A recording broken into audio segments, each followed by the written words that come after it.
My husband parked a moving truck in the driveway of the luxury home right next door to ours. He stepped out, helped a heavily pregnant woman down from the cab, kissed her cheek, and walked across our manicured lawn to where I stood on the porch. He looked me dead in the eye and said she was having his son, and that I needed to make a welcome basket and help her unpack. If I could not respect the mother of his heir, I could pack my bags and leave his house. I did not scream. I did not cry. I just handed him the divorce papers, and the very last page completely destroyed his life. My name is Simone, and I am 35 years old. Before I continue this story, let me know where you are watching from in the comments below. Hit like and subscribe if you have ever had to remind an arrogant man who actually built the kingdom he is standing in. Growing up in a working-class neighborhood in Atlanta, I learned early that nobody hands you anything. My mother worked 2 jobs to keep the lights on, and I spent my evenings studying numbers determined to build a life where I never had to worry about a past due bill. By 30, I had built my own private equity firm from the ground up. I became a wealth manager who turned thousands into millions. I was the financial backbone of my marriage to Terrence, a man who ran a mid-sized logistics company that I secretly bankrolled. But to Terrence and his toxic family, my ambition was a flaw.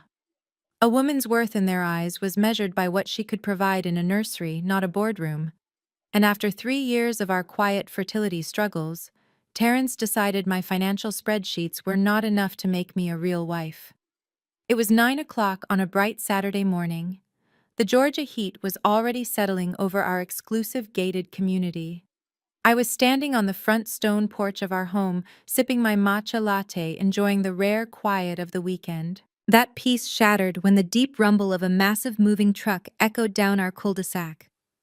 I watched it slowly back into the long sweeping driveway of the vacant $5 million estate directly next to ours. I assumed we were finally getting new neighbors. Then I saw Terrence's black luxury SUV pull up right behind the moving truck. My husband stepped out of the driver's side. He did not look toward our house. Instead, he walked around to the passenger side and opened the door like a perfect gentleman. A young woman stepped out. She looked no older than 26, wearing oversized designer sunglasses and a tight-knit maternity dress that showcased a very prominent baby bump. Terrence placed his hand tenderly on the small of her back, leaned in and kissed her forehead. My stomach plummeted, but my feet stayed firmly planted on the porch. I refused to let my knees buckle. He whispered something to her, pointing proudly toward the sprawling stone house. And then he turned and walked across the freshly cut grass toward me. He did not look ashamed. He did not look guilty.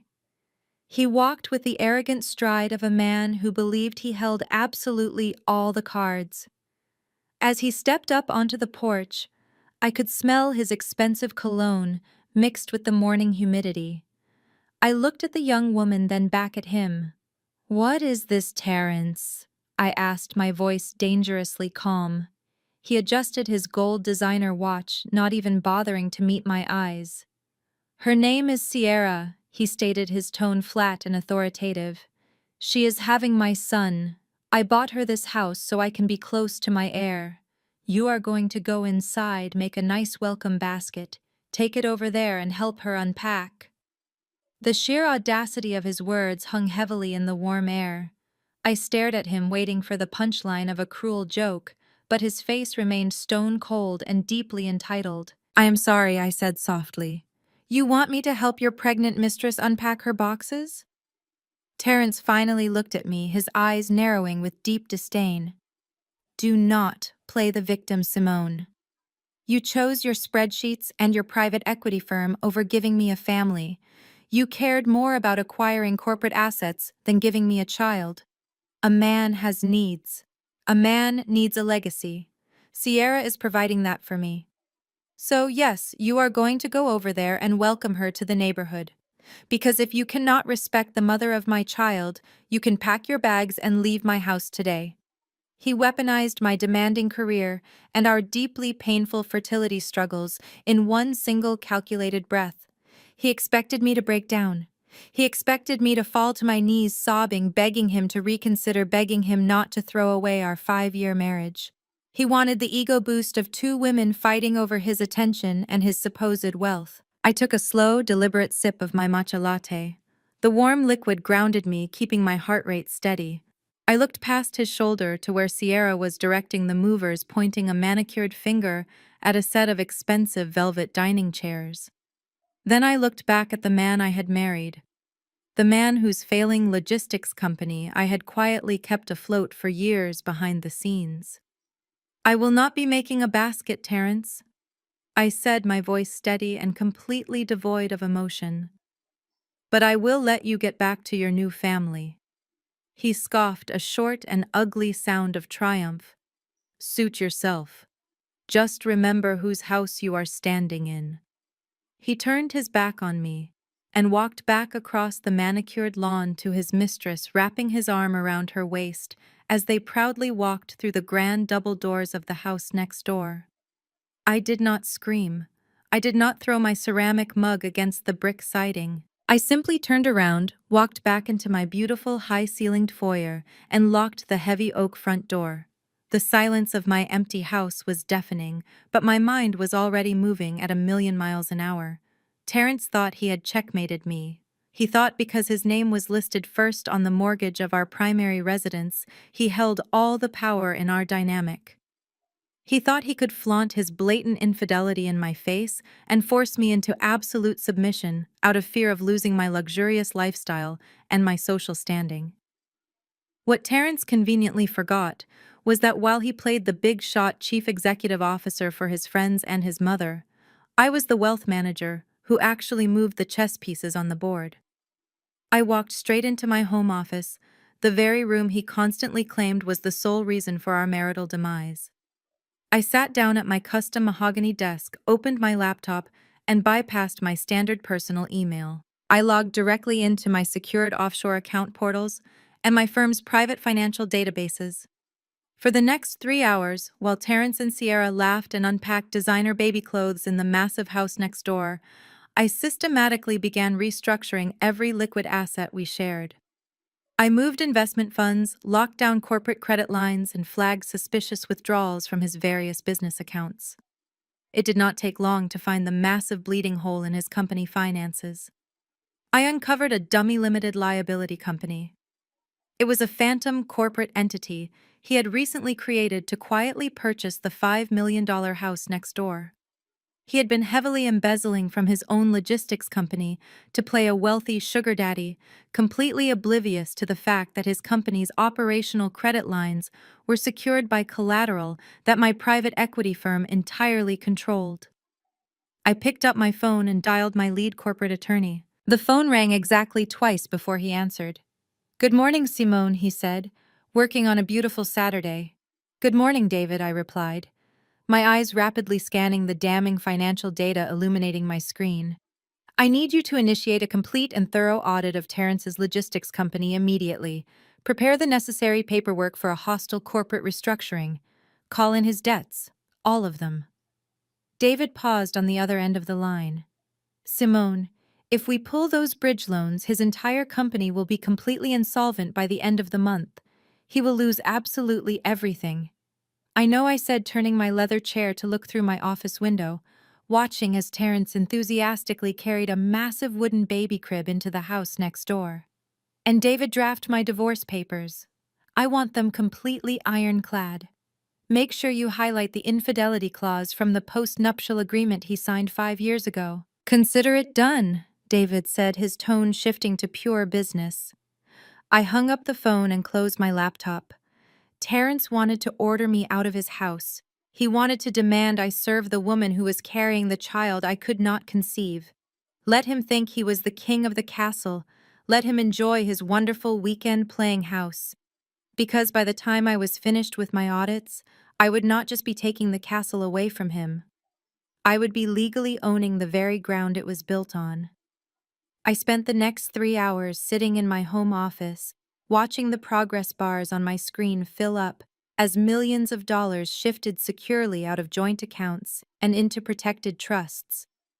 Terrence had always been careless with passwords. He used the same simple combination of his birth year and his college fraternity for everything. It took me less than 10 minutes to access his personal banking portal. What I found there almost made me laugh out loud. He had practically drained his personal savings to put the down payment on that house next door, and he was currently floating his daily expenses on high-interest credit cards. He was a man pretending to be a billionaire while drowning in a kiddie pool of debt. The next day was Sunday. In Terrence's family Sunday dinner at his mother's house was not an option, it was a mandatory performance. Miss Ruby ruled her dining room like a courtroom judge and attendance was required. I decided to wear my favorite emerald green silk dress. I paired it with the diamond studs I bought for myself after closing my first major acquisition. If I was walking into the lion's den, I was going to look like the woman who owned the zoo. I arrived 15 minutes late on purpose. I parked my car, walked up the driveway, and pushed open the heavy front door. The smell of baked macaroni and cheese-collared greens and fried chicken filled the hallway. I could hear laughter coming from the formal dining room. I walked in my heels, clicking sharply against the hardwood floor. The laughter died instantly.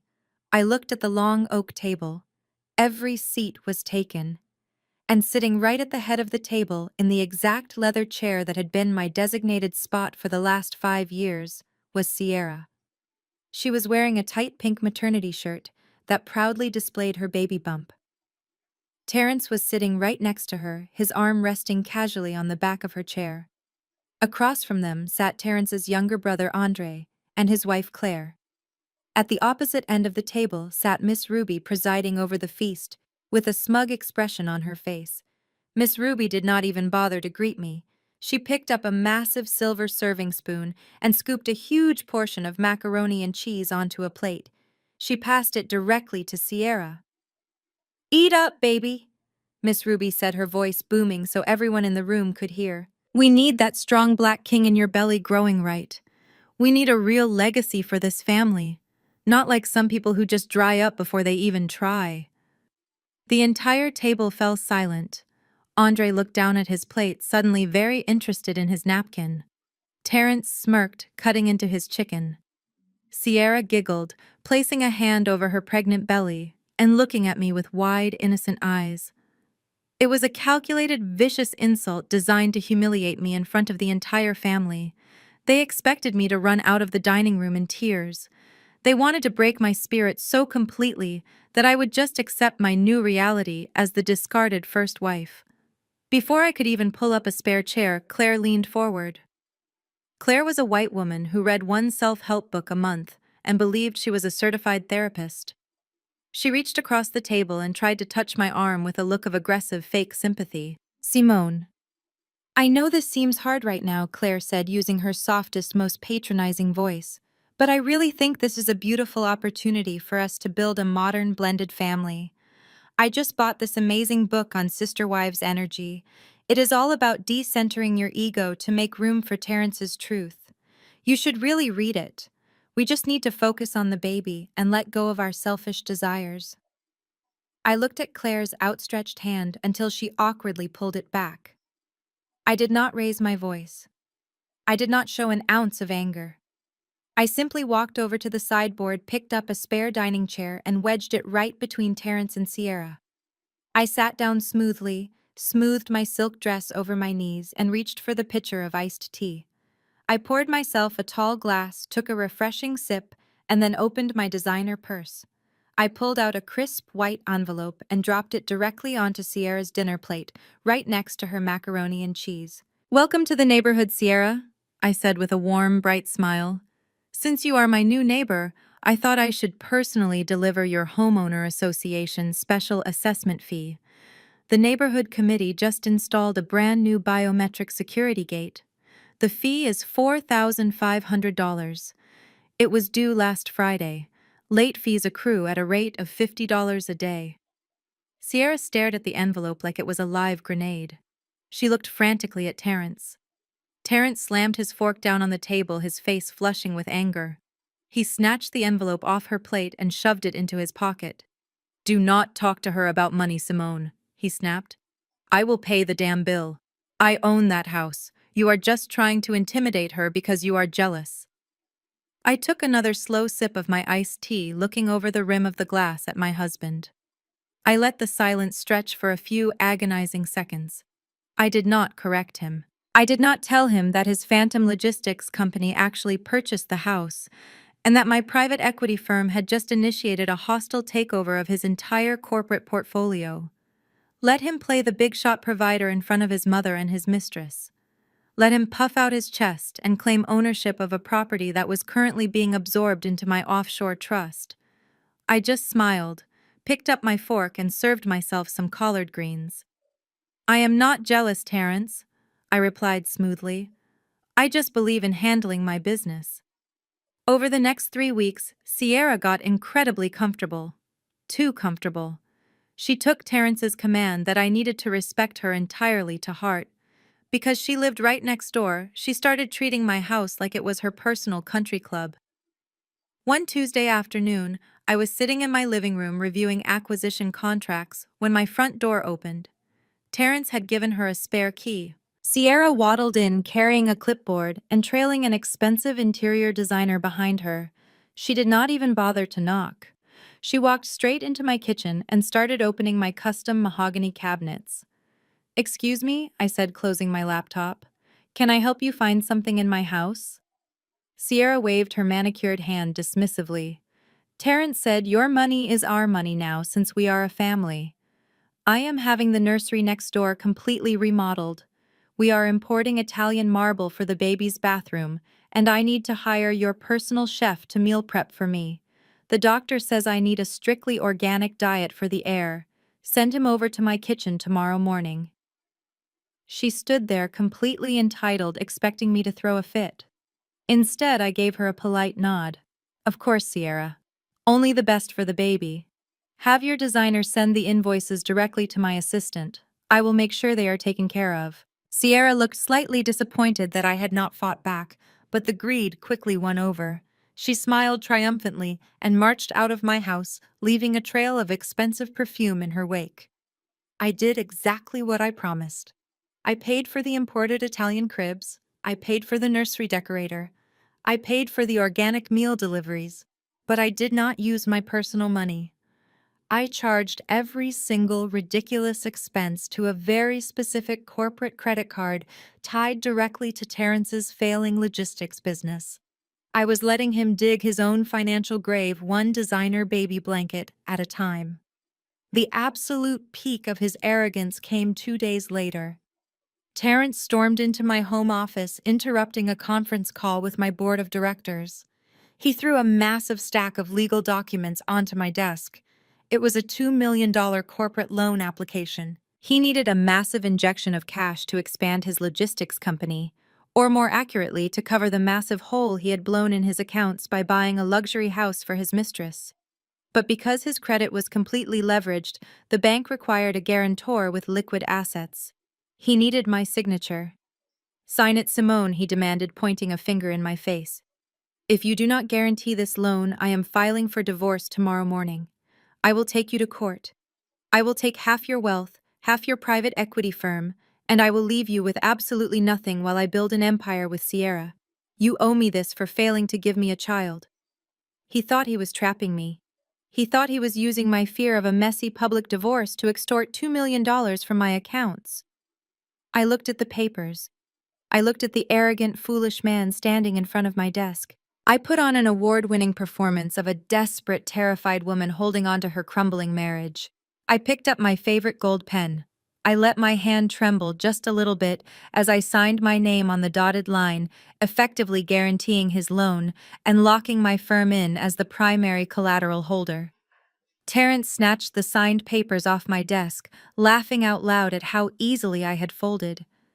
He turned on his heel and walked out the door to go celebrate his victory with his new family. The second I heard his car pull out of the driveway, my trembling hand went completely still. My terrified expression melted into a cold, hard stare. I picked up my phone and dialed my lead corporate attorney. "He signed it," I said softly into the receiver. "The collateral is officially locked. Initiate the hostile corporate restructuring immediately." The entire room fell into a suffocating silence. Terence kept his eyes glued to his plate, cutting a piece of fried chicken, as if his mother had not just insulted his wife of 5 years. Andre shifted uncomfortably in his seat, but remained completely mute, terrified of challenging his older brother or his mother. Sierra just sat there, a smug little smile playing on her lips, as she rubbed her belly, soaking up the validation she had so desperately craved. I stood near the doorway, letting the heavy insult hang in the air. I refused to give them the reaction they wanted. I did not storm out of the house. I did not raise my voice or throw my purse. Instead, I walked over to the corner of the dining room, pulled a heavy wooden chair from the antique desk, and dragged it right to the table. I wedged it squarely between Terence and his mistress. Sierra shifted uncomfortably as I sat down, smoothing my skirt over my knees and reaching for a linen napkin. Before I could even serve myself a spoonful of greens, Claire leaned forward. Claire was Andre's wife, a white woman who consumed one pop psychology book a month and firmly believed she was the family therapist. She reached across the table and attempted to place her hand over mine, her face twisted into an expression of aggressive fake sympathy. "Simone, I know this seems really difficult right now," Claire said, using that soft, patronizing voice she reserved for situations she did not understand. "But I genuinely think this is a beautiful opportunity for us to build a modern, blended family. Terence is just living his truth. I actually just bought this amazing book on sister wives energy. It is all about decentering your ego to make room for a collective family dynamic. We just need to focus on the baby and let go of our selfish individualistic desires." I stared at Claire's pale hand hovering over mine until she awkwardly pulled it back. She really had the audacity to sit in a house my money helped pay for and tell me to decenter my ego for my husband's mistress. "Thank you for the book recommendation, Claire." I replied, my voice perfectly even and entirely devoid of warmth. "I will be sure to add it to my reading list right after I finish reviewing my corporate asset portfolios." Andre aggressively cleared his throat, trying to cut the tension, while Miss Ruby rolled her eyes and muttered something under her breath about nasty attitudes. I ignored them all. I calmly served myself a modest portion of dinner, poured a glass of sweet tea, and ate in perfect, unbothered silence. I let them squirm. I let the guilt and the awkwardness marinate around the table while I enjoyed Miss Ruby's cooking. When I finished my meal, I dabbed the corners of my mouth with my napkin and slowly opened my designer handbag. I pulled out a crisp white envelope with a corporate logo stamped on the corner. I reached past Terence and dropped the envelope directly onto Sierra's empty plate. "Since you are officially my new neighbor, Sierra, I thought I should save the mail carrier a trip and personally deliver your homeowner association's special assessment bill," I said, offering her a warm, bright smile that did not reach my eyes. Sierra looked down at the envelope, her smug expression faltering. "What is this?" she asked, her voice losing its previous confidence. "The neighborhood committee just finalized the installation of a brand new biometric security gate at the front entrance of the subdivision," I explained, keeping my tone light and conversational. "The mandatory assessment fee for every property owner is $4,500. It was due last Friday. Late fees accrue at a rate of $50 a day until the balance is cleared. You might want to get a cashier check over to the management office by tomorrow morning." Sierra stared at the piece of paper like it was covered in poison. She immediately looked to Terence, her eyes wide and panicked. Terence dropped his fork, his face flushed with hot anger as he snatched the envelope off her plate and shoved it aggressively into his shirt pocket. "Do not talk to her about money, Simone," he snapped, his voice rising in defense of his mistress. "I will pay the damn bill. I own that house. You are just trying to intimidate her because you are bitter."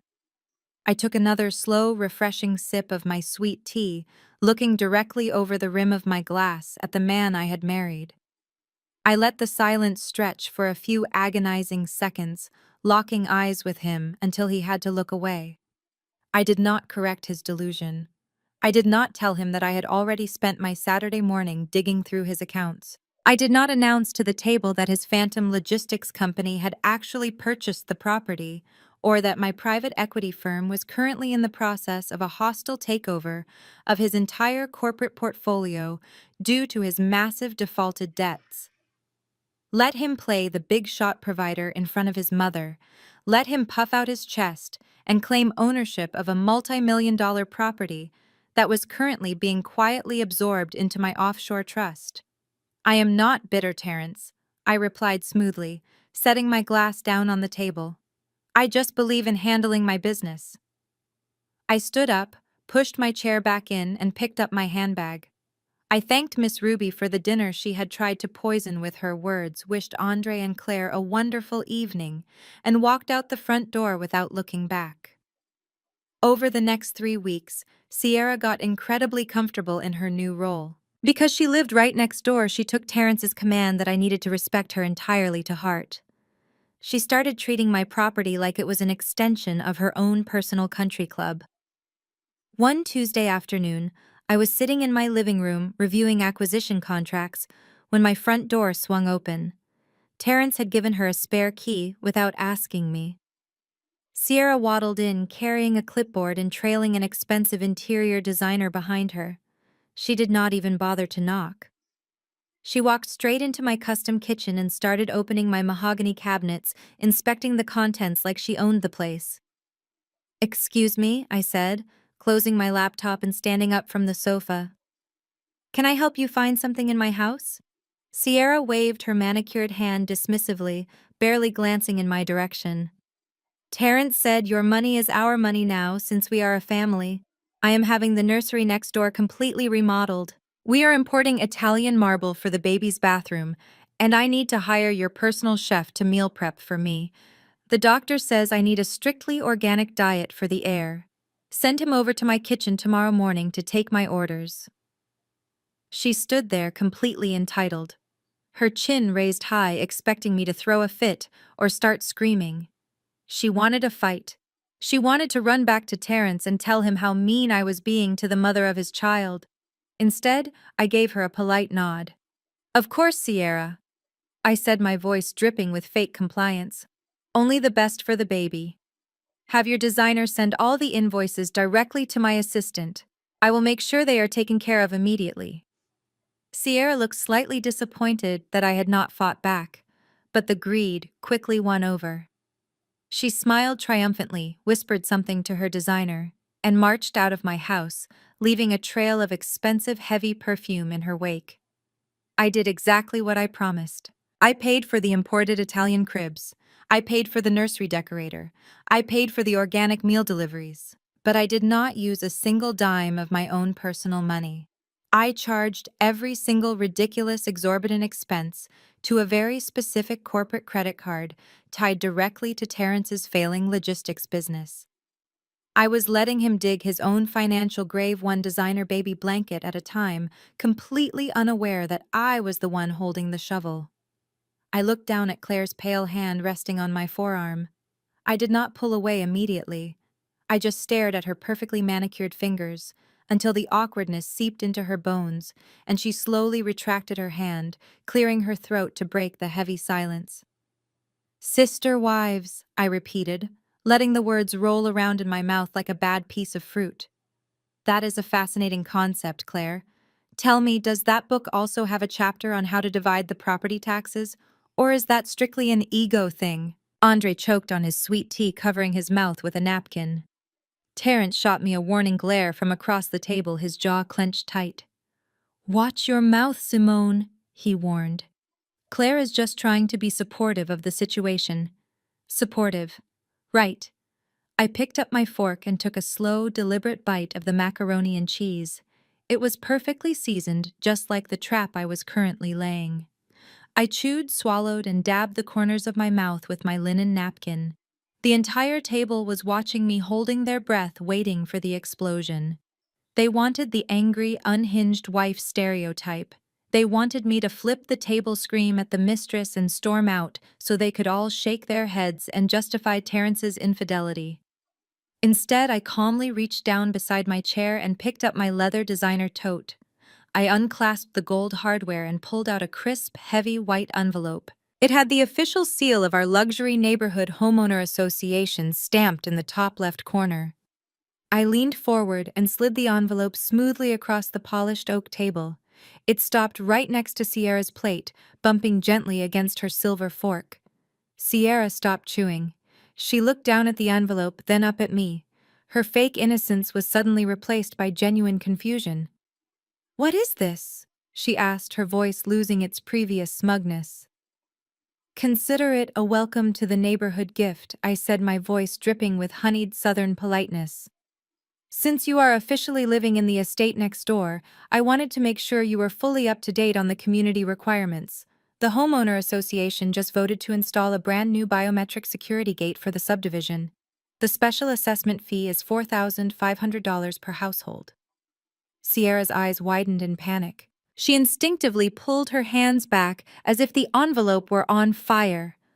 She had never paid a bill that large in her life. "It was due last Friday," I continued, not breaking eye contact with her. "Since it is late, it is currently accruing a $50 daily penalty. I highly recommend you take a cashier check to the management office first thing tomorrow morning.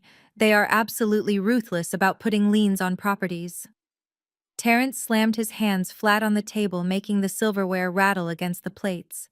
His face turned a deep, furious shade of crimson. He reached over, snatched the envelope away from Sierra, and shoved it aggressively into the breast pocket of his polo shirt. "Do not ever talk to her about money, Simone," he barked, his voice echoing off the dining room walls. "I will pay the damn bill. I own that house. You are just trying to intimidate her because you are threatened by her presence." I picked up my crystal wine glass, gently swirling the deep red liquid inside. I let his words hang in the heavy air. I own that house. The delusion was almost comical. He truly believed that because he had funneled embezzled corporate funds into a dummy limited liability company to buy the property, he was the untouchable king of the cul-de-sac. He had absolutely no idea that my private equity firm had already initiated the hostile takeover of his entire logistics company, effectively absorbing all its assets, including that dummy corporation. He did not own the house. He was just a squatter in a property that was rapidly becoming mine. But I was not going to tell him that. Not yet. A good wealth manager knows exactly when to reveal her hand. "I am not threatened, Terrence," I said softly, taking a sip of my wine. "I just believe that adult women should understand the financial responsibilities of the roofs over their heads. But if you want to foot the bill, by all means write the check." Miss Ruby slammed her serving spoon into the bowl of mashed potatoes. "You think you are so smart with your little finance degrees and your fancy business suits? A real woman knows how to keep a man warm at night. A real woman gives him children. You can sit there and act high and mighty, but at the end of the day, Sierra is the one carrying my grandson. She is the future of this family." I looked directly at Miss Ruby. For 5 long years I had bitten my tongue to keep the peace with this toxic matriarch. I had paid for her roof repairs, funded her lavish church donations, and smiled through her constant subtle digs at my career. The peace treaty was officially shredded. "You are absolutely right, Miss Ruby," I said, my tone completely unbothered and ice cold. "Sierra is carrying the future of your family. And I am so glad you all have exactly what you deserve in each other." I stood up gracefully, smoothing the fabric of my silk dress. I did not wait for dessert. I picked up my bag, wished Andre and Claire a wonderful evening, and walked out the front door. I could hear Terrence loudly reassuring Sierra as I walked down the driveway, promising her that I was just a bitter, barren woman who would soon be out of their way. The next 3 weeks were a masterclass in audacity. Because Sierra lived right next door, she took Terrence's mandate that I needed to respect her as an open invitation to invade my space. She assumed that my calm departure from that Sunday dinner meant I had accepted my fate as the defeated first wife. One Tuesday afternoon, I was in my home office reviewing the preliminary audit reports on Terrence's logistics company. The numbers were even worse than I had anticipated. He had not just embezzled for the house, he was bleeding his own company dry to fund a lifestyle of private jets and designer jewelry for a woman he had known for barely a year. Suddenly, I heard my front door open. Terrence had given Sierra a spare key to my house without my permission. I listened to her heavy footsteps walking across my imported hardwood floors. She did not bother to knock on my office door. She simply pushed it open.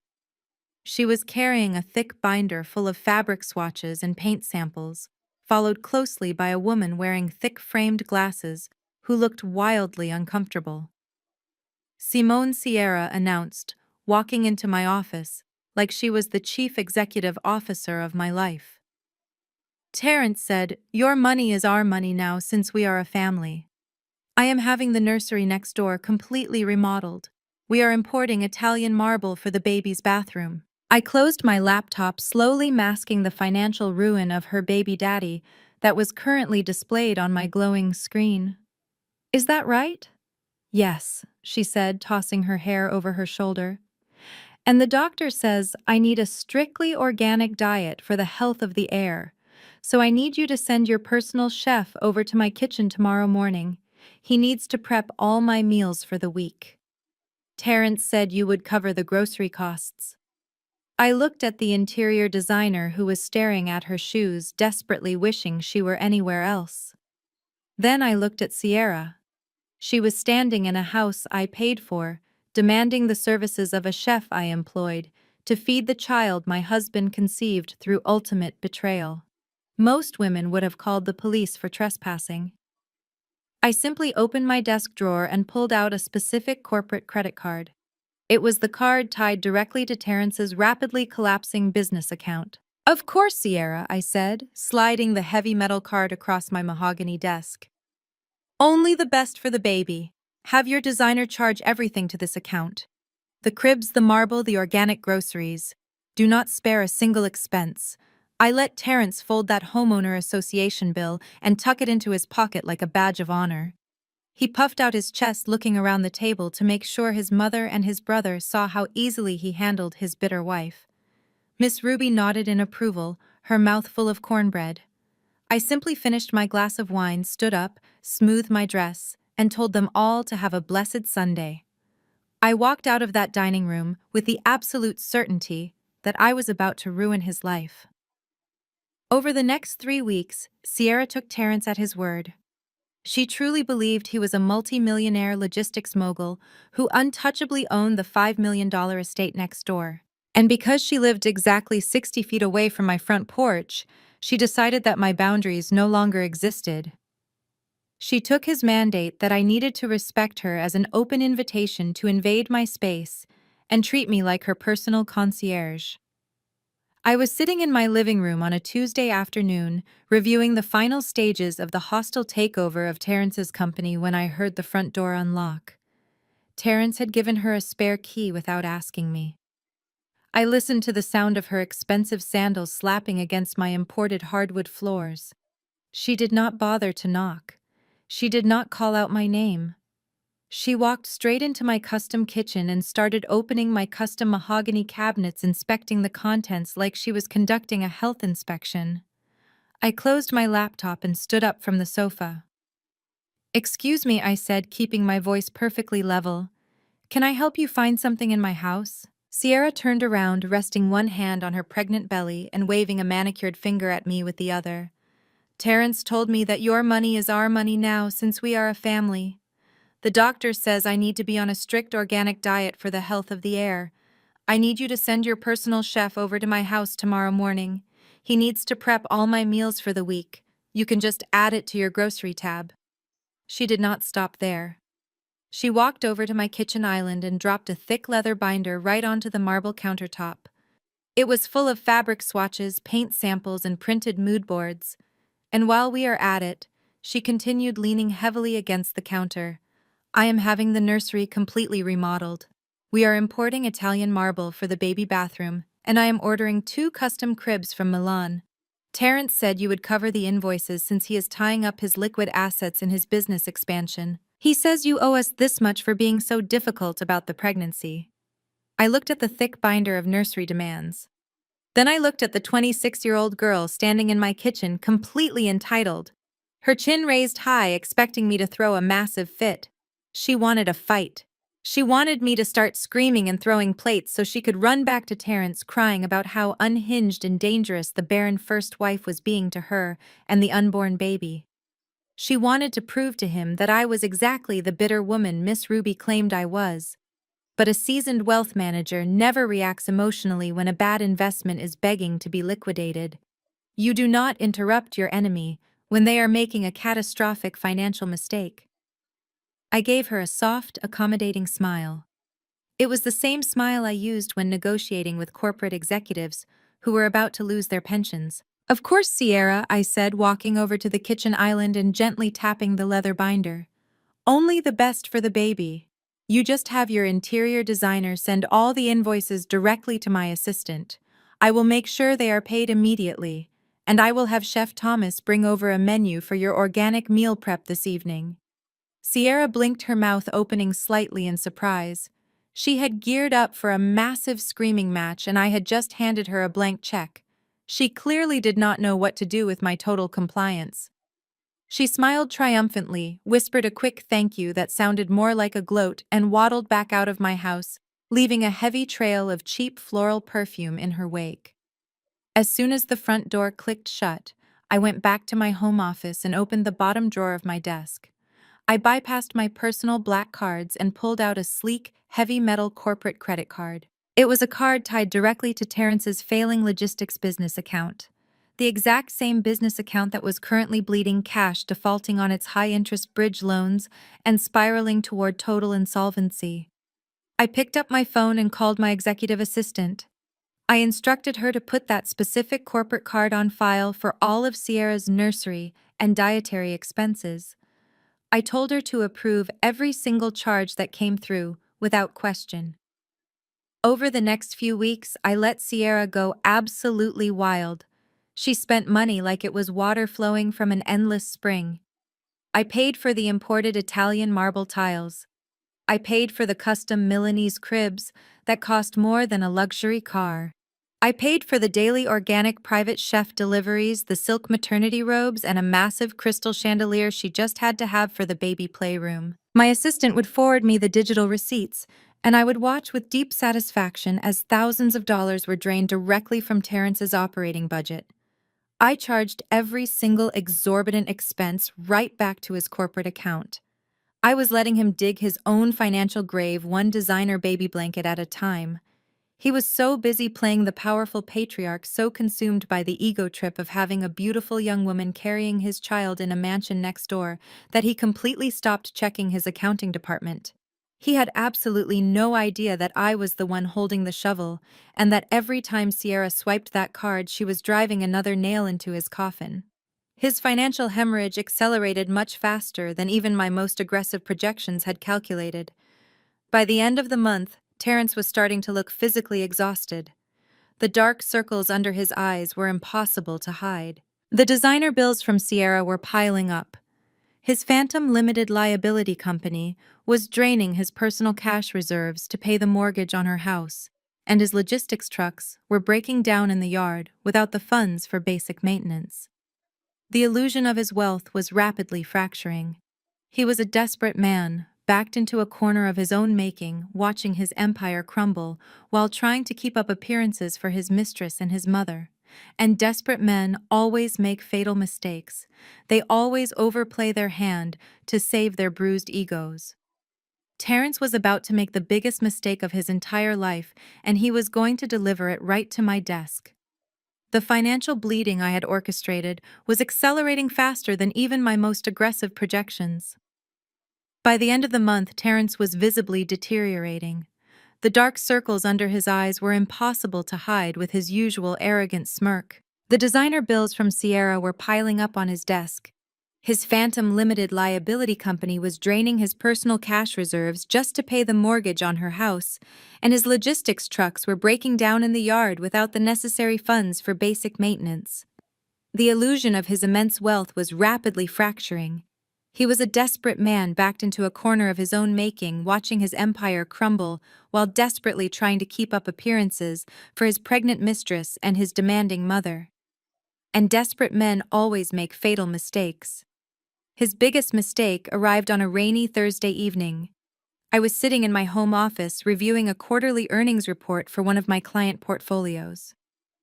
The house was quiet save for the sound of rain hitting the large glass windows. The heavy mahogany door to my office suddenly swung open. Terrence marched in, bringing the smell of damp wool and stale scotch into my pristine workspace. He did not bother to knock. He walked directly to my desk and slammed a massive leather-bound stack of legal documents right on top of my keyboard. I slowly took off my reading glasses and looked up at him. "What is this, Terrence?" I asked, keeping my voice perfectly neutral. "It is a commercial loan application," he stated aggressively, unbuttoning his suit jacket and placing his hands on his hips. $2 million. I am expanding the logistics company.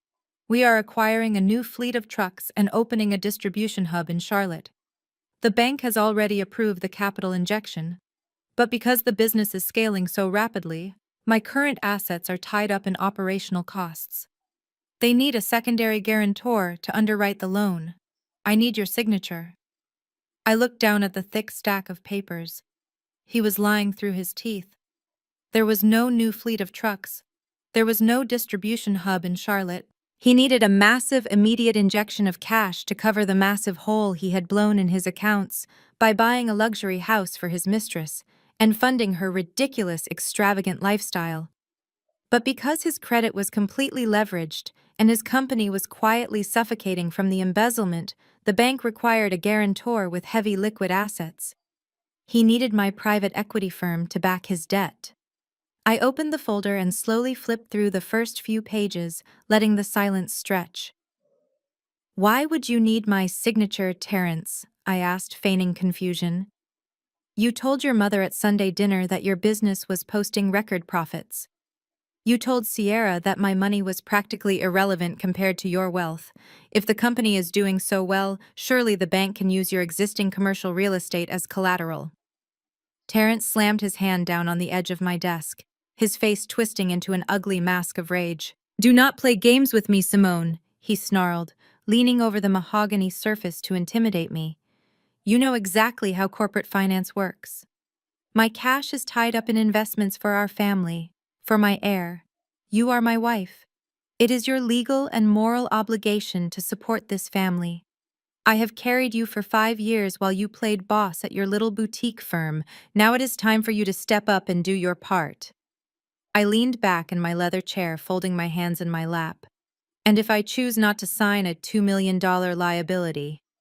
Terrence stood up straight, a cruel, triumphant smile spreading across his face. He had been waiting for me to resist. He wanted to deliver his ultimate threat. "If you do not sign those papers right now, I am calling my lawyers tomorrow morning and filing for divorce. We live in an equitable distribution state, Simone. I will drag you through a public, humiliating court battle. I will take half of your personal wealth. I will take half of your precious private equity firm. I will take this house, and I will leave you with absolutely nothing.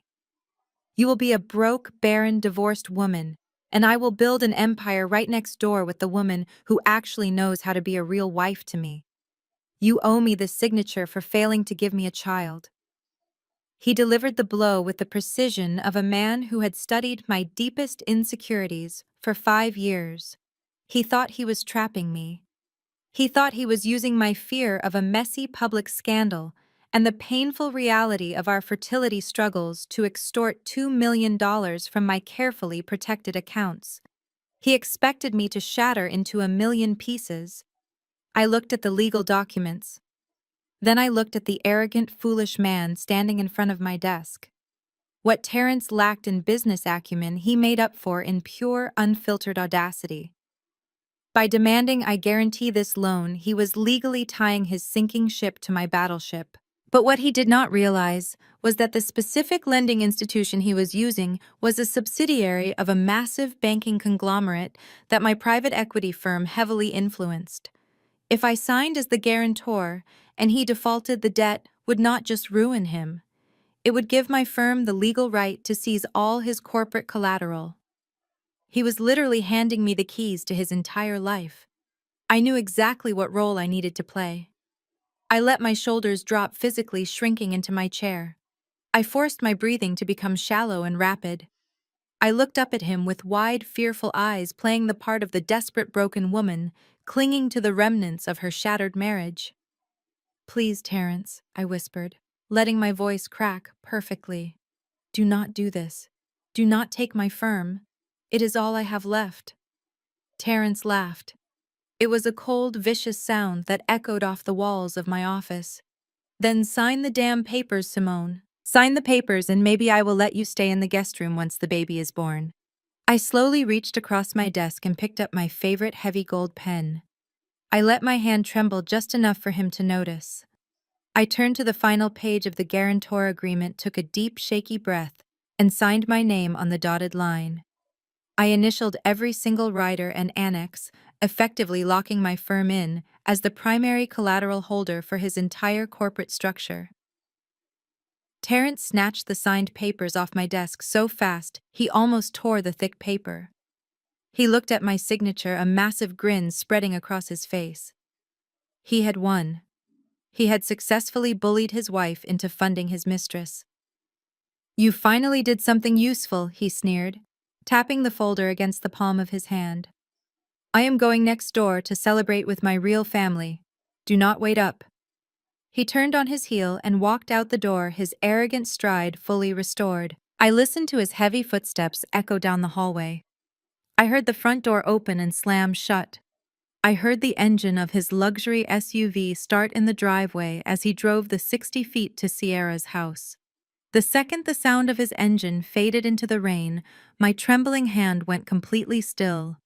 The terrified, broken expression melted off my face, replaced by a cold, hard stare. I picked up my cell phone from the desk and dialed my lead corporate attorney. He answered on the first ring. "He signed it, David," I said, my voice steady and commanding. "The documents are fully executed. The collateral is officially locked." "Excellent work, Simone," David replied, the sound of typing clicking in the background. "His accounts are already flagged for critical insolvency. How long do you want to give him before we pull the plug?" I stood up from my desk and walked over to the large window. Through the rain and the darkness, I could see the bright, warm lights glowing from the massive windows of the house next door. I could see the silhouette of Terence wrapping his arms around Sierra's pregnant waist. "Let him enjoy his weekend," I said softly, a genuine smile finally touching my lips. "Initiate the hostile corporate restructuring on Monday morning. I want his entire logistics company absorbed by the end of the week." He stood there in my office, his chest puffed out, waiting for the tears. He expected me to shatter. He expected me to drop to my knees and beg him not to throw away our 5-year marriage. He was trying to financially trap me to fund his double life, using the very real threat of a public humiliating divorce as his ultimate weapon. In his mind, I was just a woman desperate to keep her husband, terrified of the social stigma of being a discarded barren wife. But Terence made one fatal miscalculation. He assumed I was as financially illiterate as the young woman he moved in next door. He assumed I did not read the fine print of the commercial lending agreements my own private equity firm underwrote. I looked down at the thick stack of legal documents resting on my custom mahogany desk. He wanted $2 million to expand his logistics company. The reality was that his company was completely drowning.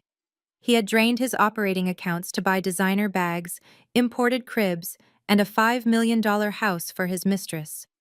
The bank required a secondary guarantor because his credit was entirely leveraged. What Terence did not realize was that the specific lending institution he was using was a subsidiary of a massive banking conglomerate that my private equity firm heavily influenced. If I signed my name on that dotted line, I was not just guaranteeing his loan.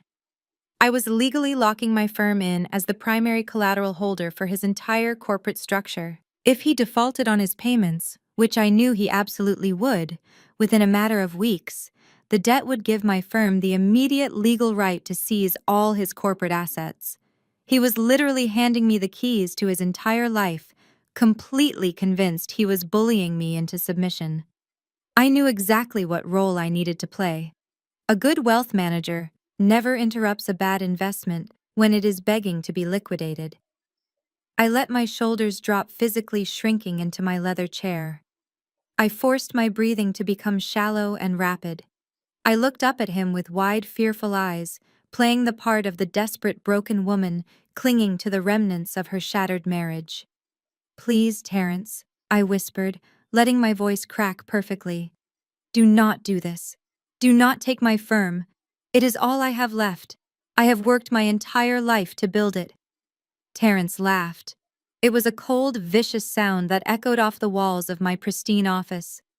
"Then sign the papers, Simone. Sign the papers, and maybe I will let you stay in the guest room once my son is born. Do your duty as a wife for once in your life." I slowly reached across my desk and picked up my favorite heavy gold pen. I let my hand tremble just enough for him to notice. I turned to the final page of the guarantor agreement. I took a deep, shaky breath and signed my name on the dotted line.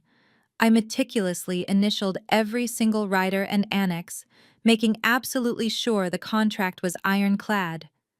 Terrence snatched the signed papers off my desk so fast he almost tore the thick paper. He looked at my signature, a massive, triumphant grin spreading across his face. He had won. He had successfully bullied his wife into funding his mistress. "You finally did something useful," he sneered, tapping the heavy folder against the palm of his hand.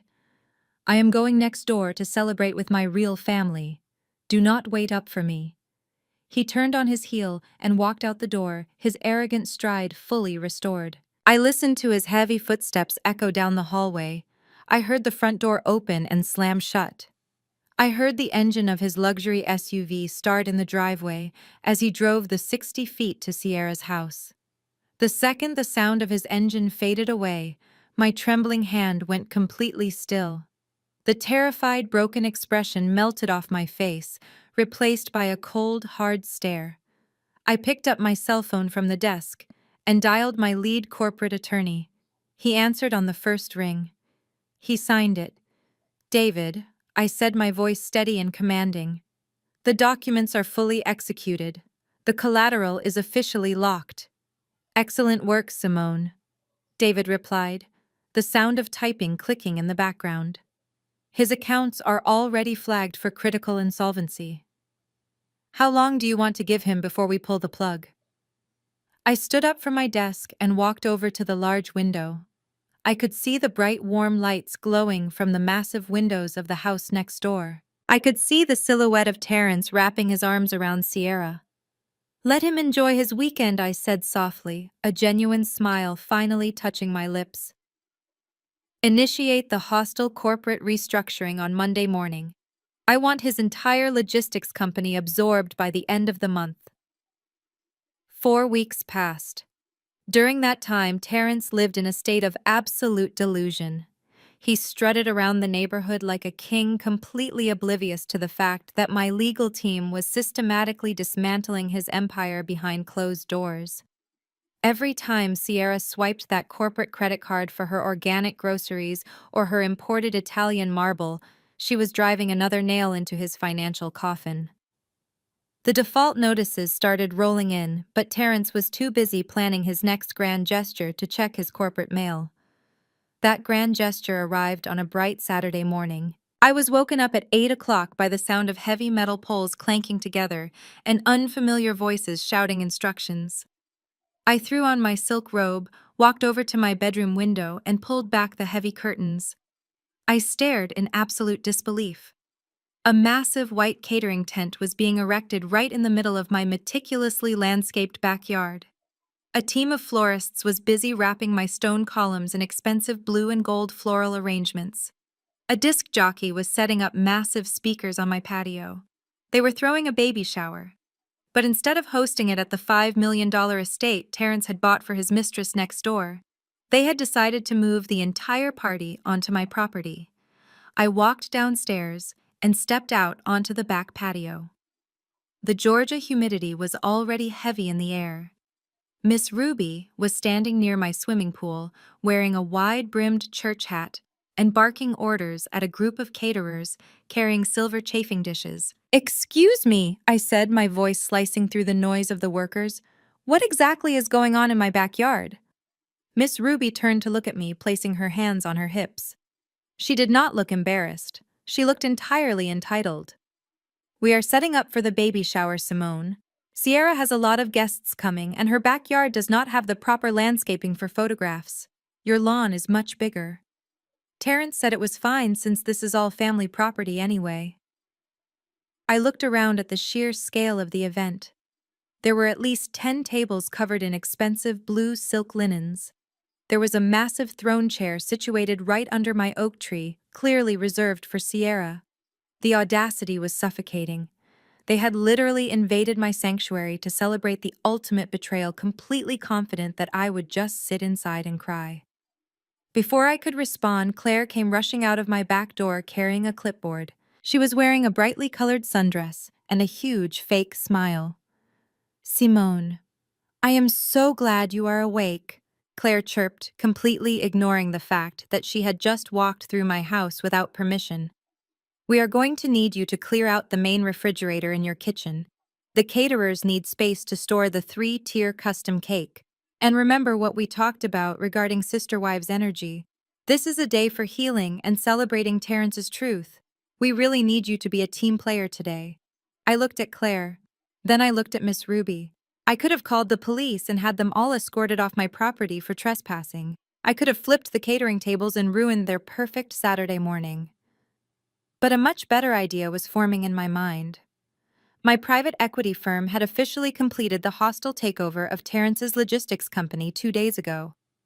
I legally owned his trucks. I owned his corporate bank accounts. And because he had used a dummy corporation funded by embezzled company money to buy the house next door, I now legally owned that property too.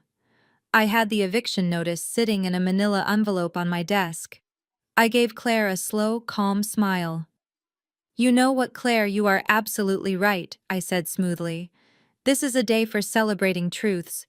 I will go clear out the refrigerator for the cake. You just make sure everyone is having a wonderful time." Miss Ruby scoffed, turning back to the caterers. "See, she finally learned her place. About time she started acting like a supportive wife." I turned around and walked back into my house. Let them set up the flowers. Let them set up the throne. Let them invite all of their friends and family to my backyard. They wanted a public spectacle. They wanted an audience to witness my humiliation. I was going to give them exactly what they asked for, but I was going to rewrite the ending. I walked into my home office, picked up the thick manila envelope containing the eviction notice, and placed it right on top of my purse. The baby shower was about to be a day they would never forget. The days following my phone call to my legal team were a masterclass in silent execution. While Terrence strutted around our gated community like a titan of industry, my firm systematically dismantled his corporate structure brick by brick. By Wednesday, his main operating accounts were frozen under the guise of an internal audit. By Friday, my holding company possessed the legal deeds to his entire commercial fleet. He was so completely distracted by playing the wealthy patriarch for the woman next door that he ignored the urgent voicemails from his own accounting department. Sierra continued to aggressively swipe that corporate card, draining the absolute last drops of his liquidity to pay for organic avocados and custom silk curtains. He was a dead man walking, and he did not even know his heart had stopped beating. Exactly 4 weeks after he signed his life away on my mahogany desk, I was awakened at 7 in the morning by the heavy thrum of diesel engines and men shouting outside my bedroom window. I sat up, pushed the heavy duvet aside, and walked to the glass doors leading to my balcony. I looked down and stared in absolute disbelief. An army of event planners was currently invading my meticulously manicured backyard. They were unloading a massive white catering tent, dragging heavy wooden dance floors across my imported grass, and hanging elaborate blue and gold floral arrangements from the branches of my ancient oak tree. They were throwing a baby shower. But instead of hosting it at the $5 million estate Terrence had bought for his mistress next door, They had unilaterally decided to move the entire party onto my property. I tightened the belt of my silk robe and walked downstairs. The Georgia morning humidity was already settling over the patio as I stepped outside. Miss Ruby was standing near my heated swimming pool, wearing a wide-brimmed church hat and barking orders at a group of caterers who were carrying heavy silver chafing dishes. "Excuse me," I said, my voice slicing clearly through the noise of the workers. "What exactly is going on in my backyard?" Miss Ruby turned to look at me, placing her hands on her hips. She did not look embarrassed or apologetic. She looked entirely entitled, staring at me as if I were a squatter on her land. "We are setting up for the baby shower, Simone. Sierra has over 200 guests coming today. Her backyard simply does not have the proper landscaping or the square footage for the photographs she wants. Terrence told us to set it up over here. He said it was fine since this is all family property anyway." I looked around at the sheer scale of the event. There were at least 20 round tables covered in expensive blue silk linens. There was a massive ornate throne chair situated right under my oak tree, clearly reserved for Sierra. The audacity was suffocating. They had literally invaded my sanctuary to celebrate the ultimate betrayal, completely confident that I would just lock myself in my bedroom and cry for the rest of the weekend. Before I could respond to Miss Ruby, the glass door slid open, and Claire came rushing out carrying a clipboard. She was wearing a brightly colored floral sundress and a huge, aggressively fake smile. "Simone, I am so glad you are awake," Claire chirped, completely ignoring the fact that she had just walked through my house without permission. "We are going to need you to clear out the main refrigerator in your kitchen right now. The caterers need the space to store the 3-tier custom cake so the buttercream does not melt. And remember what we talked about regarding sister wives energy. This is a day for healing and celebrating Terrence and his truth. We really need you to be a team player today." I looked at Claire. Then I looked at Miss Ruby. I could have easily called the police right then and there. I could have had them all escorted off my property for trespassing, flipped the catering tables, and ruined their perfect Saturday morning. But a much better, far more devastating idea had already fully formed in my mind. My private equity firm had officially completed the hostile takeover of Terrence's logistics company 48 hours ago. I legally owned his trucks, I owned his corporate bank accounts, and because he had used a dummy corporation funded by embezzled company money to buy the house next door, I now legally owned that property too. I had the official eviction notice sitting in a manila envelope on my desk, just waiting to be delivered. I gave Claire a slow, unnerving smile. "You know what, Claire? You are absolutely right," I said smoothly. "This is a day for celebrating truths. I will go clear out the refrigerator for the cake right now. You just make sure everyone is having a wonderful time," Miss Ruby scoffed, turning back to the caterers with a look of pure triumph. See, she finally learned her place. It is about time she started acting like a supportive wife. I turned around and walked back into my house. Let them set up the flowers. Let them set up the throne. Let them invite all of their friends, family, and neighborhood gossips to my backyard. They wanted a massive public spectacle. They wanted an audience to witness my humiliation and validate their cruelty. I was going to give them exactly what they asked for, but I was going to rewrite the ending. I walked straight into my home office, picked up the thick manila envelope containing the eviction notice, and placed it carefully into my designer handbag. By 1 o'clock in the afternoon, my backyard was completely packed. Terrence and Miss Ruby had spared no expense, or rather they had spared none of my corporate credit. A live jazz band was playing near the pool. Waiters in crisp white shirts were circulating with trays of expensive appetizers.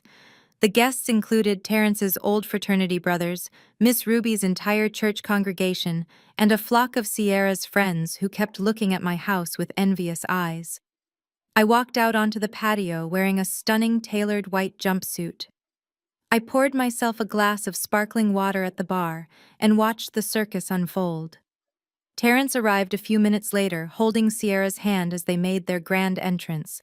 He was smiling for the crowd, but I could see the cracks in his facade. His suit was slightly rumpled. He was sweating profusely despite the shade of the tent, and he kept checking his phone with a look of mounting panic. I knew exactly why. His personal credit cards had started declining that morning, and his bank was refusing to return his calls.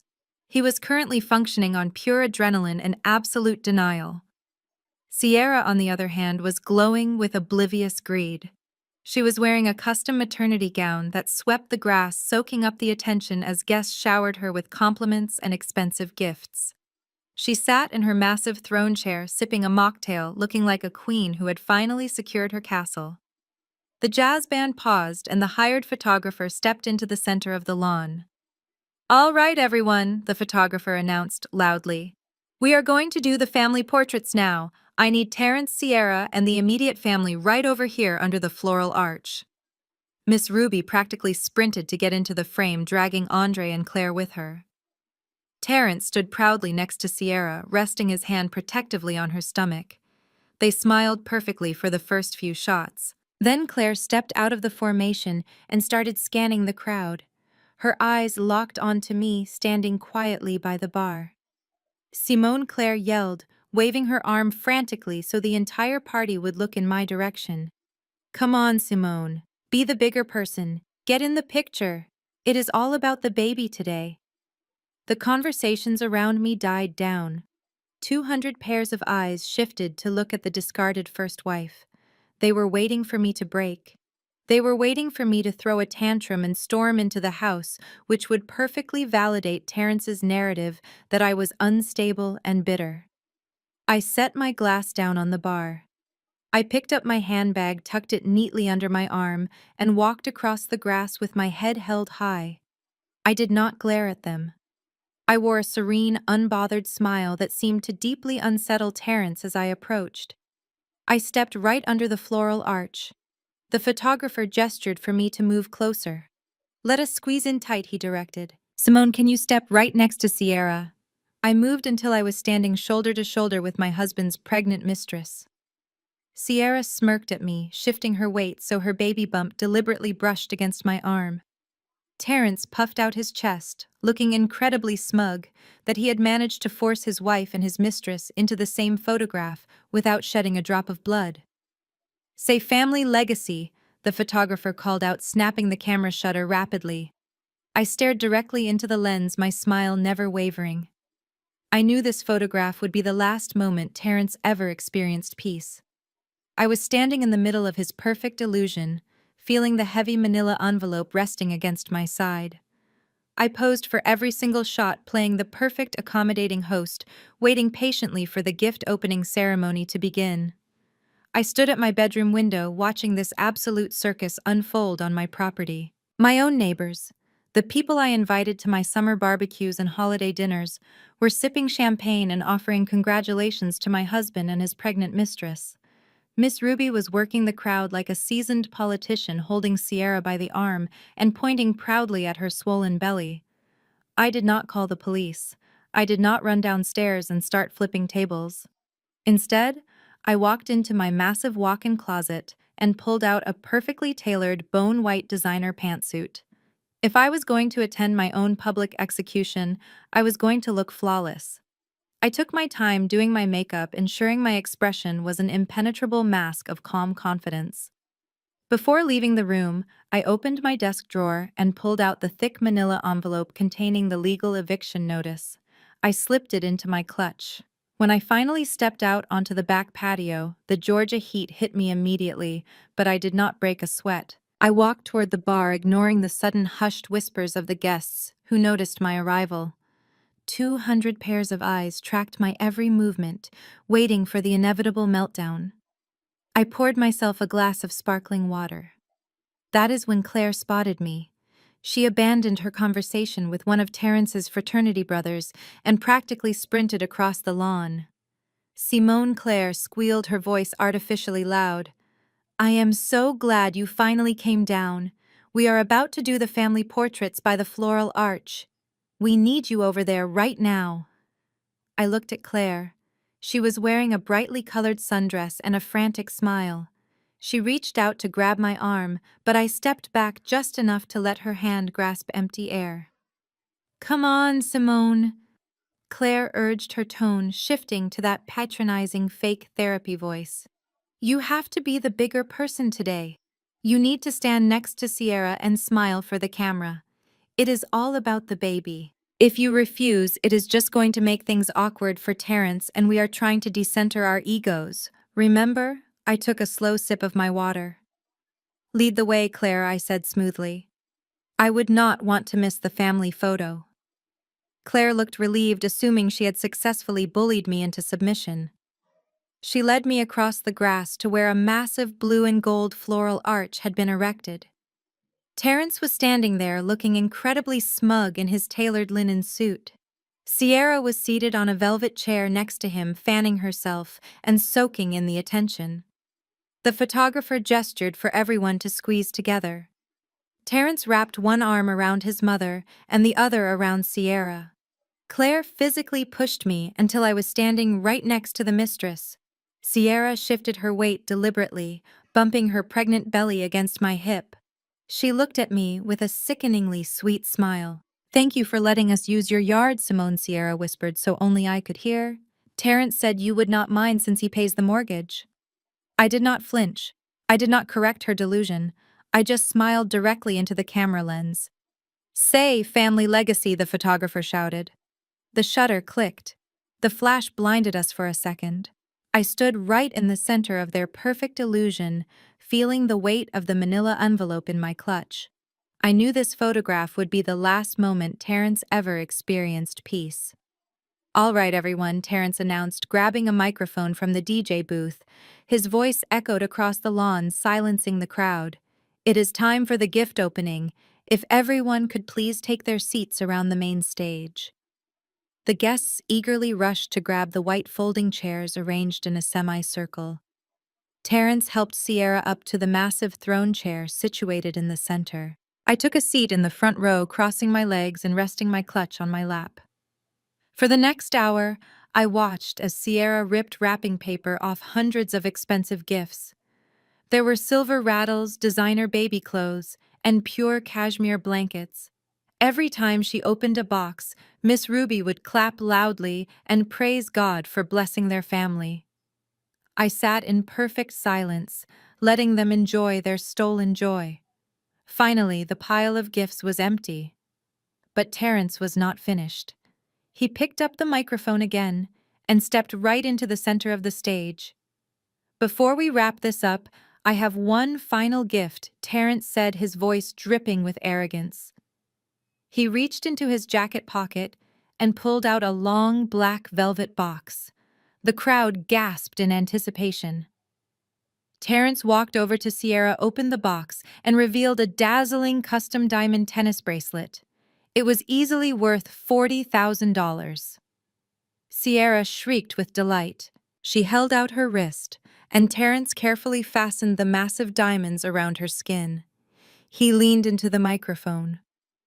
A real man knows how to spoil the woman who gives him a legacy, he declared, looking directly at me. The crowd erupted into applause, though a few of my neighbors looked deeply uncomfortable. Sierra admired the bracelet, holding her wrist up to catch the sunlight. Then she looked down at me sitting in the front row.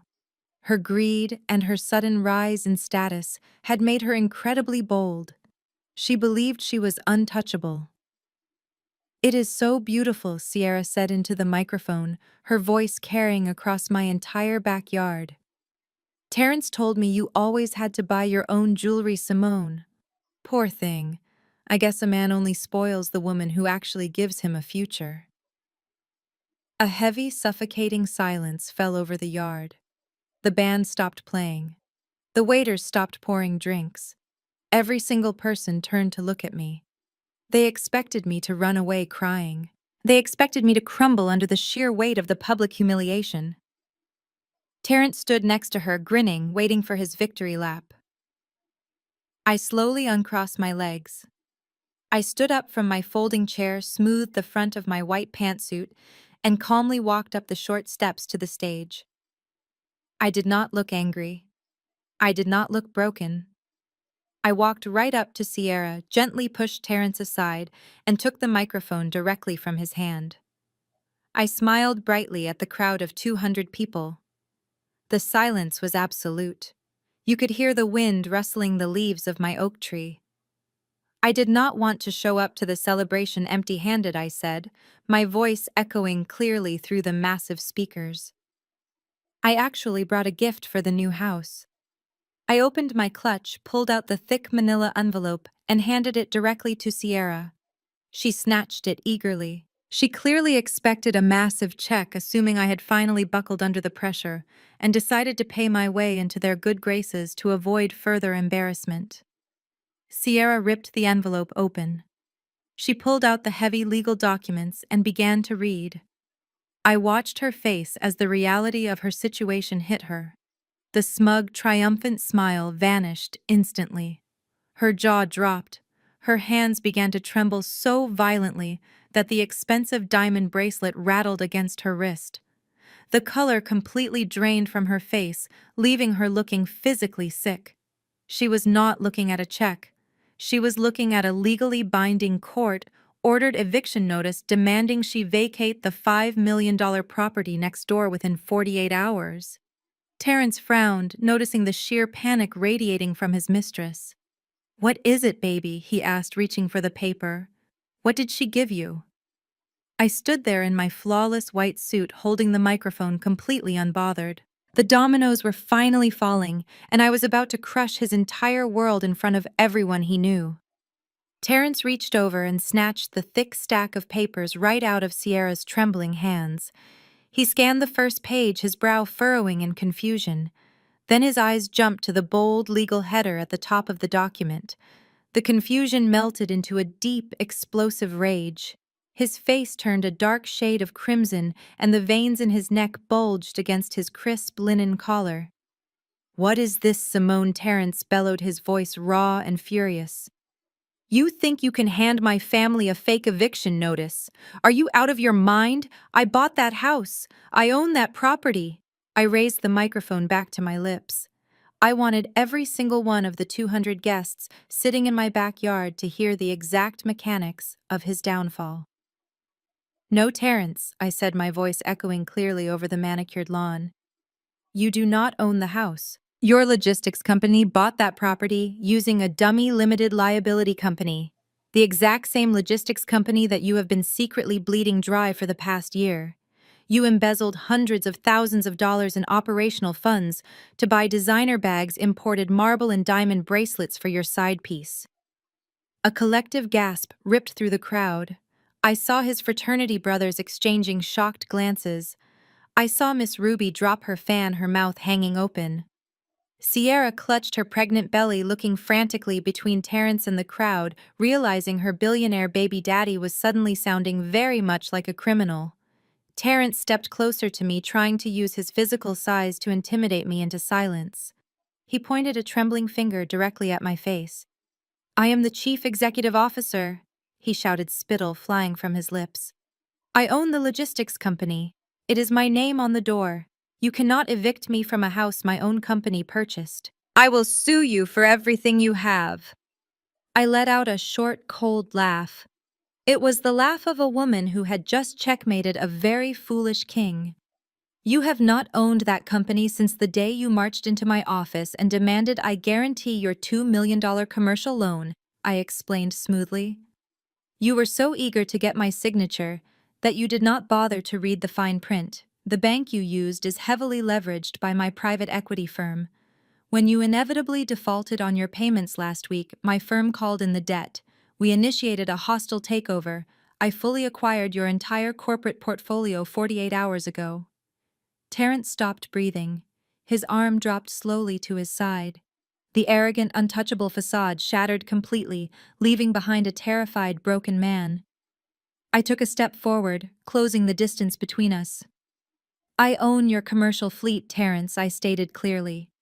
"I own your corporate bank accounts. I own the dummy corporation you used to hide your embezzlement. And because I own that corporation, I hold the absolute legal deed to the $5 million estate next door. You are nothing but a squatter living on my property." Total chaos erupted around the stage. Miss Ruby started wailing loudly, clutching her chest and dramatically swaying as if she were about to faint. She looked desperately at the crowd for sympathy, but the church congregation was too busy whispering in shock to run to her aid. The golden child was officially a fraud. Then Claire decided to step forward. She pushed her way past the front row of folding chairs and marched up the stairs to the stage. She was practically vibrating with nervous energy, desperate to regain control of the narrative and play the family savior. "Simone, you need to stop this right now," Claire commanded, trying to use her authoritative therapy voice. "You cannot just steal a family business. Legally speaking, there are protections against this kind of malicious marital interference. You are acting out of trauma, and we are going to hire a lawyer to reverse all of this." I turned my head and looked at my white sister-in-law. The sheer audacity she possessed to climb onto my stage and lecture me about the law was almost impressive, but I had a bullet chambered specifically for her. "Shut up, Claire," I said, my voice dropping to a dangerous, icy tone that immediately silenced her. "Your husband Andre owes my firm $300,000 in defaulted bridge loans. He took that money 2 years ago to cover his gambling debts, and he used your primary residence as collateral." Claire went completely pale. The fake patronizing smile vanished from her face. She slowly turned her head to look at Andre, who was currently hiding in the second row, staring at his shoes in absolute terror. "So unless you want your family living in a cheap motel by Tuesday afternoon, I suggest you take your sister wives' book, pack up your organic cupcakes, and sit back down," I commanded. Claire did not say another word. She practically scrambled off the stage, her face burning with humiliation as the neighborhood gossips immediately turned their attention to her crumbling marriage.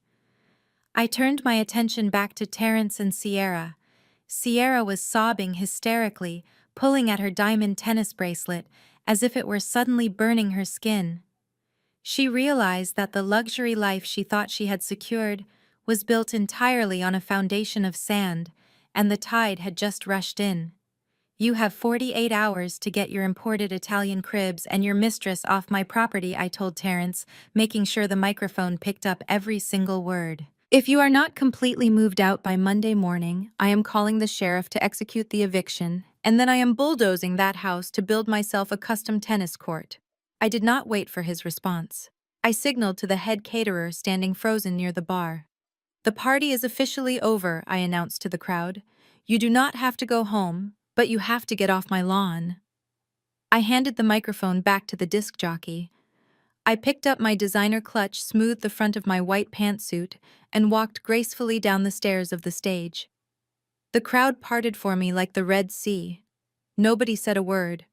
Nobody dared to look me in the eye.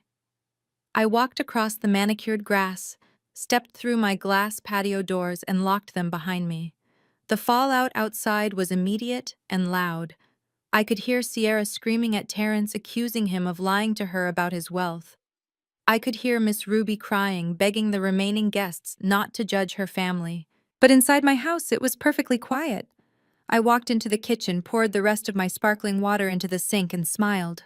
I had taken his pride, his company, and his house.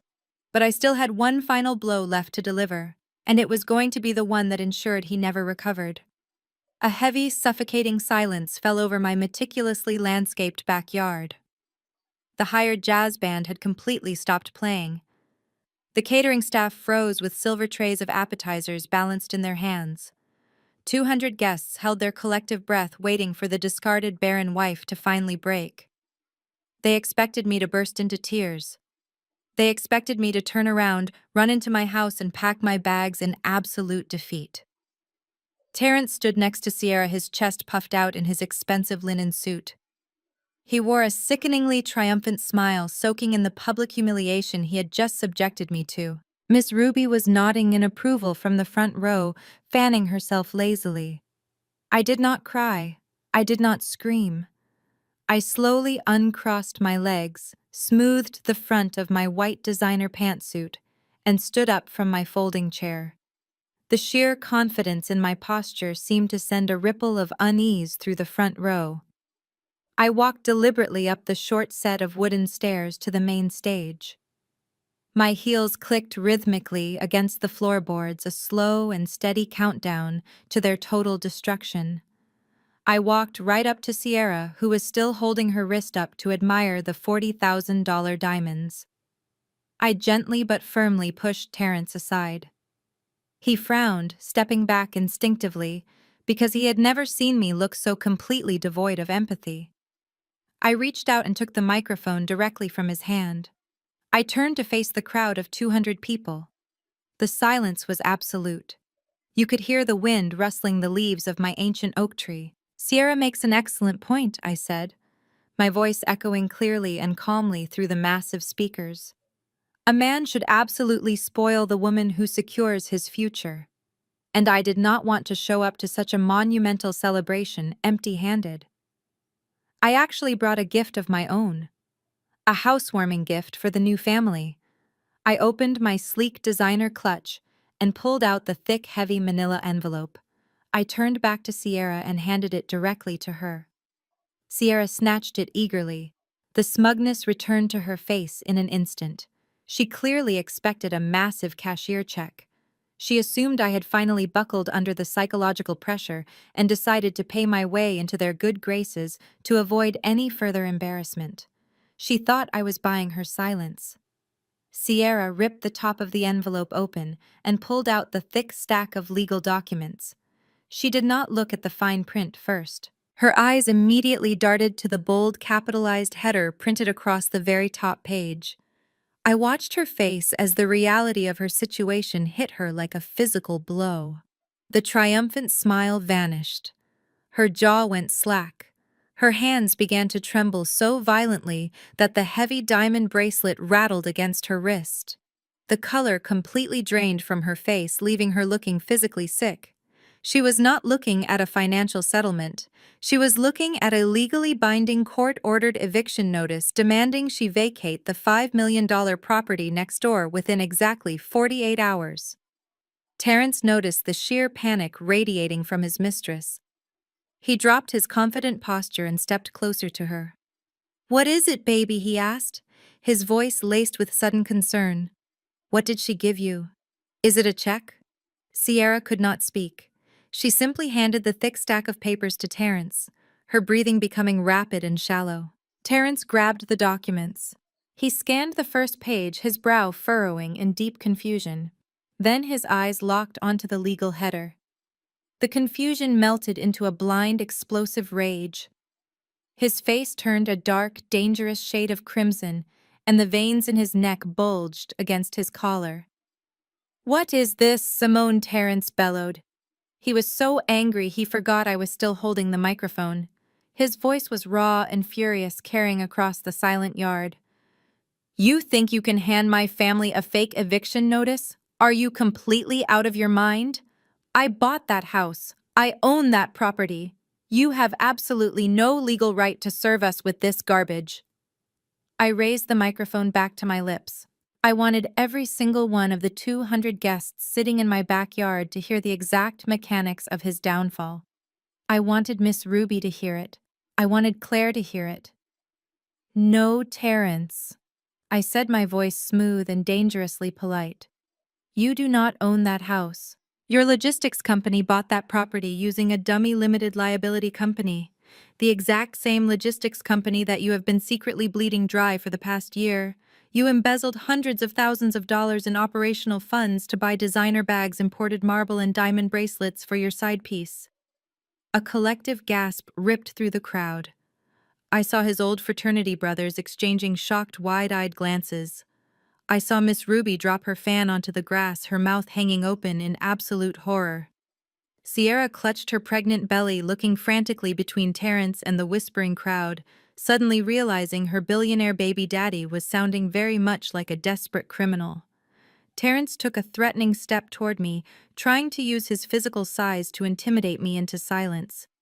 He pointed a trembling finger directly at my face. "I am the chief executive officer," he shouted, spittle flying from his lips. "I own the logistics company. It is my name on the building. You cannot evict me from a house my own company purchased. I will sue you for everything you have. I will ruin your private equity firm." I let out a short, cold laugh.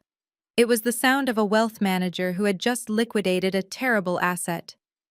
You have not owned that company since the day you marched into my home office and demanded I guarantee your $2 million commercial loan, I explained, making sure my diction was crystal clear for the audience. You were so eager to trap me with that signature that you did not bother to read the fine print. The bank you used is heavily leveraged by my private equity firm. When you inevitably defaulted on your payments last week, my firm called in the debt. We initiated a hostile takeover. I fully acquired your entire corporate portfolio 48 hours ago. Terrence stopped breathing.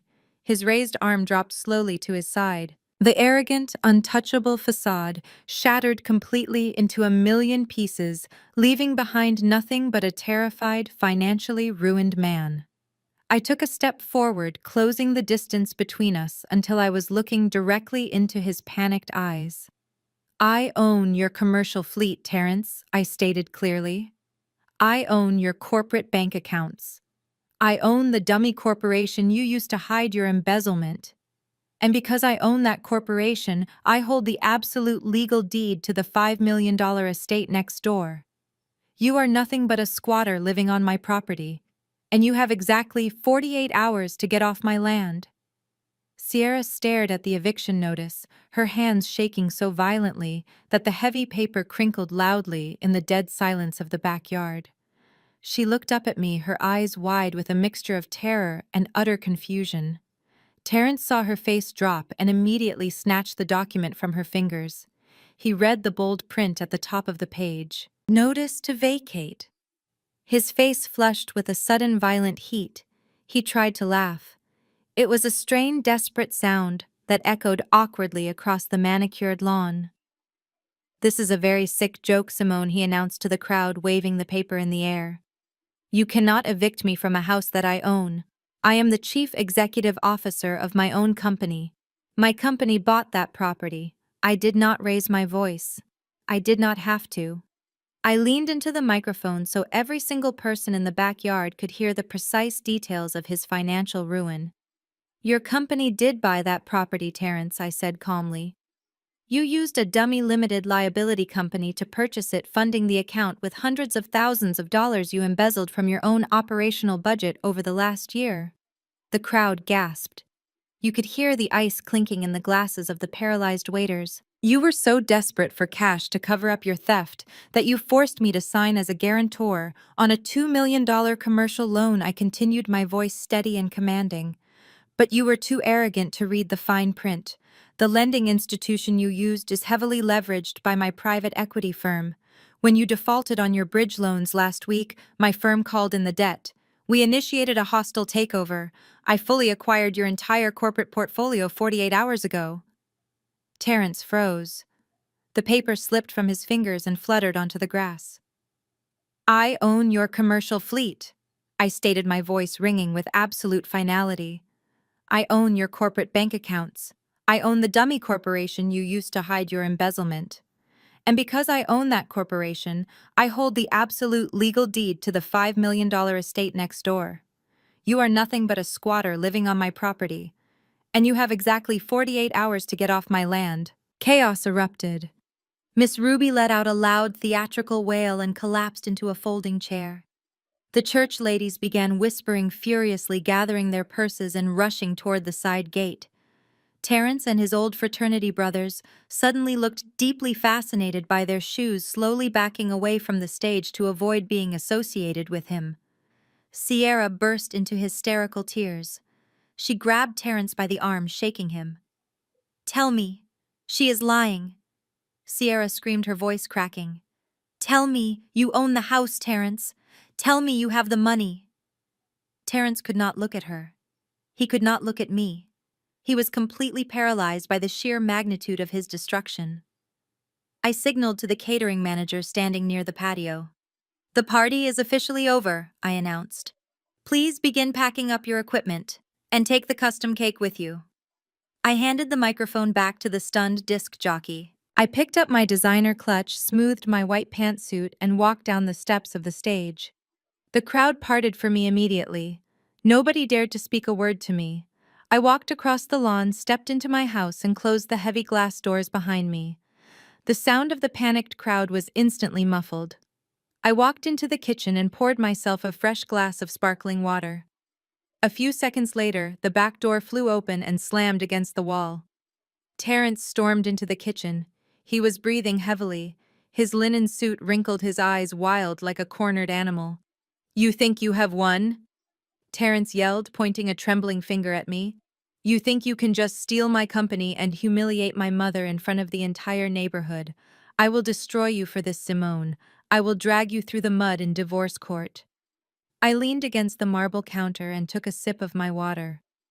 "Go ahead, Terence," I said softly. "We live in an equitable distribution state," he threatened, his voice echoing off the high ceilings. "I am filing for divorce tomorrow morning. I am going to demand half of your private equity firm. I am going to take half of this house. I will demand permanent spousal support.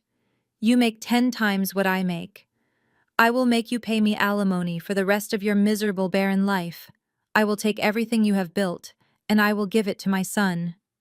He was banking on the legal system to save him.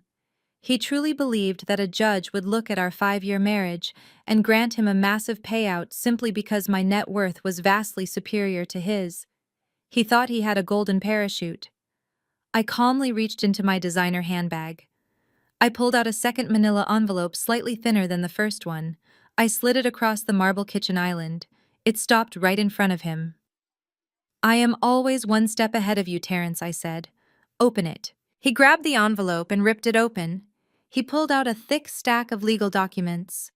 "I already had my attorney draft the divorce papers," I explained. "I thought it would save you the legal fees since you currently do not have a dollar to your name." "Flip to the very last page." Terence flipped frantically through the thick stack of paper. He reached the final page. It was a notarized document featuring both of our signatures and a bright blue legal seal. "Read the third paragraph out loud," I instructed him. Terence stared at the paper. His lips parted, but no sound came out. His hands began to shake all over again. "It is a post-nuptial agreement," I said, filling the silence for him. "You signed it 5 years ago. I buried it under a massive stack of tax documents, and you were too lazy to read anything I put in front of you. You just wanted to get to the golf course, so you signed wherever I placed the sticky notes." Terence looked up at me, his eyes filled with pure horror. "That specific clause states that in the event of infidelity resulting in a child conceived outside of our marriage, you forfeit all rights to marital assets," I recited perfectly from memory. "You forfeit any claim to my private equity firm. You forfeit all rights to this primary residence. And you permanently waive your right to seek spousal support or alimony." I took another slow sip of my water. "You leave this marriage with exactly what you brought into it, Terence. Absolutely nothing." Just then, the back door opened again. Sierra waddled into the kitchen, her face streaked with heavy mascara. She had heard everything through the open window. She looked at Terence, realizing that her wealthy, powerful baby daddy was completely broke, homeless, and legally barred from ever touching my money. "You lied to me!" Sierra screamed, unclasping her $40,000 diamond bracelet and throwing it directly at his chest. "You told me you were rich. You told me she meant nothing. You are a broke loser." Terence tried to reach for her, stammering out panicked apologies, but she pushed him away and stormed back out the door, yelling that she was calling her mother to come pick her up. Through the glass, I could see Miss Ruby still crying on the lawn, completely abandoned by the remaining guests. Terence stood alone in my kitchen, holding the divorce papers that officially sealed his ruin. He had nothing left to say. He had no threats left to make. I set my glass down on the counter. "I suggest you go help your mother off my grass, Terence," I said softly, "and do not forget to pack your bags." I turned my back on him and walked out of the kitchen. I climbed the sweeping staircase to the second floor, walked into my master bedroom, and locked the door. I walked over to the window and watched as Terence slowly trudged across the lawn to console his weeping mother. They told me to serve her or leave. I decided to serve them both right into bankruptcy. The weekend passed in a satisfying symphony of chaos. From my master bedroom window, I watched the immediate fallout of the baby shower. Sierra's mother arrived in a beat-up sedan just before midnight, screaming at Terrence from the driveway, while Sierra dragged her designer suitcases across the grass. Miss Ruby locked herself in the guest house, entirely too embarrassed to show her face to the neighbors. Terrence spent Sunday frantically pacing his front porch, aggressively dialing his corporate attorneys, leaving voicemails that I knew would never be returned. He actually believed the backyard baby shower was the climax of his humiliation. He thought my dramatic presentation of the eviction notice and the divorce papers was the absolute worst thing that could happen to him. He was entirely mistaken. Saturday was merely his personal execution. Monday morning was reserved for his professional slaughter. I did not stay home to watch the county sheriff arrive at 8 o'clock to physically change the locks on the $5 million house next door. I had far more important business to attend to. By 7 in the morning, I was dressed in a razor-sharp charcoal gray power suit. I drove downtown to the headquarters of Terrence's logistics company. It was a sleek, modern glass building that he loved to brag about at dinner parties. When I walked through the sliding glass doors, my lead corporate attorney, David, was already waiting in the lobby with a team of 6 forensic accountants and 2 armed private security contractors. We bypassed the panicked receptionist and took the private elevator straight to the executive floor. By the time the senior staff began arriving for their morning coffee, my team had already commandeered the main boardroom. I took my seat at the absolute head of the long mahogany table, exactly where Terrence usually sat to stroke his own ego. I instructed the executive assistants to summon the entire board of directors and all department heads for an emergency mandatory meeting. At exactly 9 o'clock, the heavy double doors of the boardroom flew open. Terrence marched in. He looked completely unhinged. He was wearing the same wrinkled linen trousers from the baby shower. His eyes were bloodshot, and he was gripping his leather briefcase so tightly his knuckles were white. He had clearly spent the entire weekend desperately trying to rally a defense, completely convinced that his status as the founder and chief executive officer gave him untouchable immunity. "What in the hell is going on here?" Terrence barked, stopping dead in his tracks when he saw me sitting in his chair. He looked around at his board members, who were all staring at him with expressions of absolute disgust. "Call security immediately. Get this woman out of my building. She is having a mental breakdown." None of the executives moved. The private security contractors flanking the door simply crossed their arms. "This is no longer your building, Terrence," I said, my voice projecting effortlessly across the silent room. "You might want to take a seat. We were just reviewing the quarterly expenditure reports. They are quite fascinating." Terrence slammed his briefcase onto the nearest table. "I am not sitting down. I am the majority shareholder of this corporation. I own this company. You think you can hand me some fake papers at a party and steal my life? I have already drafted a legal injunction. You are going to prison for corporate espionage, Simone." I did not even blink. I picked up a thick-bound dossier from the table and slid it down the polished mahogany wood. It stopped right at the edge of the table, perfectly within his reach. "You should really start reading the documents placed in front of you, Terrence," I advised smoothly. "Because if you had bothered to check your own accounting software over the last 8 months, you would know that you do not have a leg to stand on." I stood up, resting my hands flat on the table, and addressed the horrified board of directors. "Your former chief executive officer has been lying to you," I announced. Over the past year, Terrence secretly established a phantom limited liability company. It was a dummy corporation completely hidden off the primary books. He used this shell company to systematically embezzle over $800,000 directly from your operational budget. Terrence went completely pale. The bluster instantly drained from his posture. He opened his mouth to object, but his throat seemed to seize up. "He did not use that money for business expansion." I continued walking slowly down the length of the table. "He used your fleet maintenance funds to put a down payment on a $5 million luxury estate for his 26-year-old mistress. He used your employee payroll reserves to buy her $40,000 diamond bracelets, imported Italian marble, and organic groceries. He bled this logistics company dry to play the role of a billionaire sugar daddy, leaving all of you on the brink of total insolvency." The chief financial officer, a stern older man named Robert, took off his glasses and rubbed his temples. "We are facing federal fraud charges," Robert whispered, his voice shaking with anger. "You used company assets to buy real estate for your side piece. You absolute fool. You have ruined us all." Terrence tried to puff out his chest, desperately clinging to his alpha male persona. He pointed a shaking finger at Robert. "Do not speak to me like that. I built this company from the ground up. I am the boss. I will fire every single one of you. I will liquidate the assets myself to cover the deficit. You cannot evict me from my own empire." I let out a short, cold laugh. It was a hard, unforgiving sound that echoed off the glass walls of the boardroom. "You cannot fire anyone, Terrence," I said softly, stopping right next to him. "And you certainly cannot liquidate assets that you no longer possess."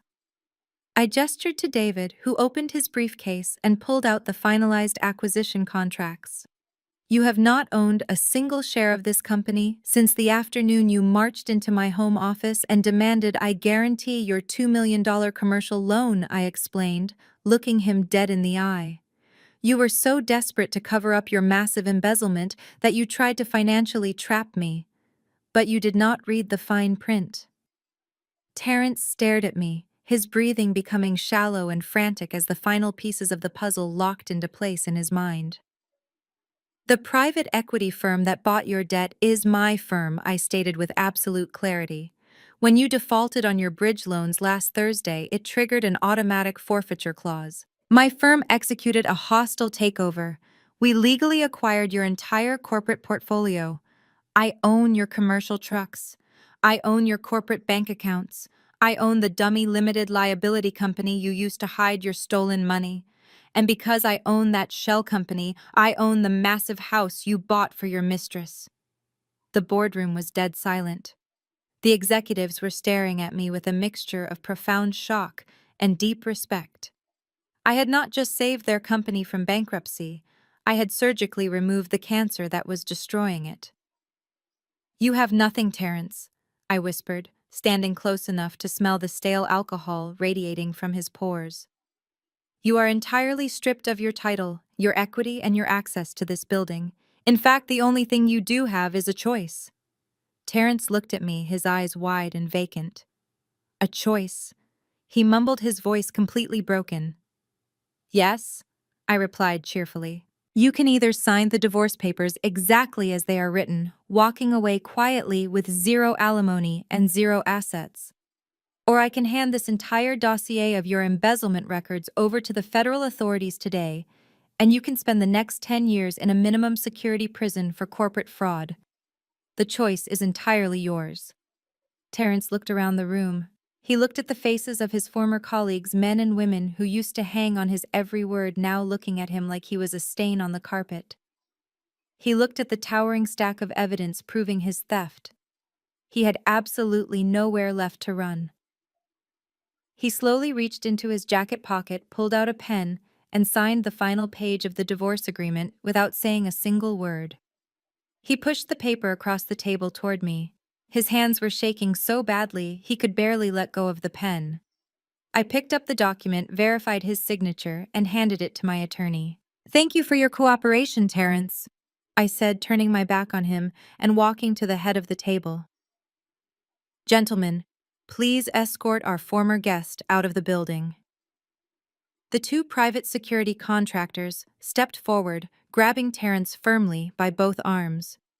He did not fight them. He did not scream or make any more empty threats. The fight was completely drained out of him. He let them guide him out of the boardroom, a hollow shell of the arrogant man who had parked a moving truck in my driveway just 1 month ago. I took my seat at the head of the mahogany table, smoothed the lapels of my charcoal suit, and looked at my new board of directors.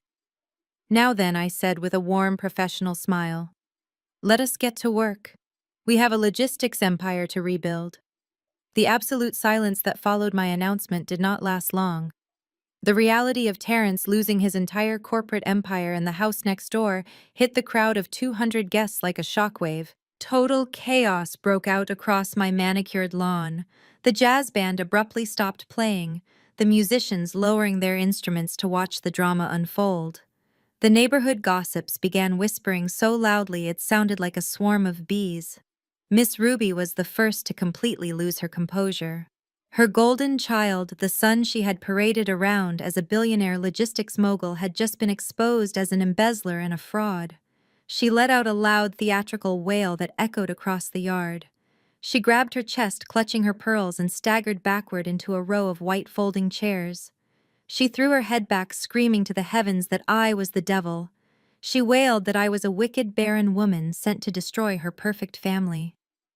A few of her church friends rushed over to fan her with their programs, but I noticed several others quietly stepping away, eager to distance themselves from the sudden stench of financial ruin and public scandal. Then Claire decided it was her moment to shine. Andre's white wife, who consumed self-help books like water and firmly believed she was the moral compass of our family, pushed her way to the front of the crowd. She smoothed down her floral sundress, adjusted her posture, and tried to summon every ounce of fake authority she possessed. "Simone, you need to stop this right now," Claire commanded, using her soft, patronizing therapy voice as she marched up to the stage. "You cannot just steal a family business. Legally speaking, there are protections against this kind of malicious marital interference.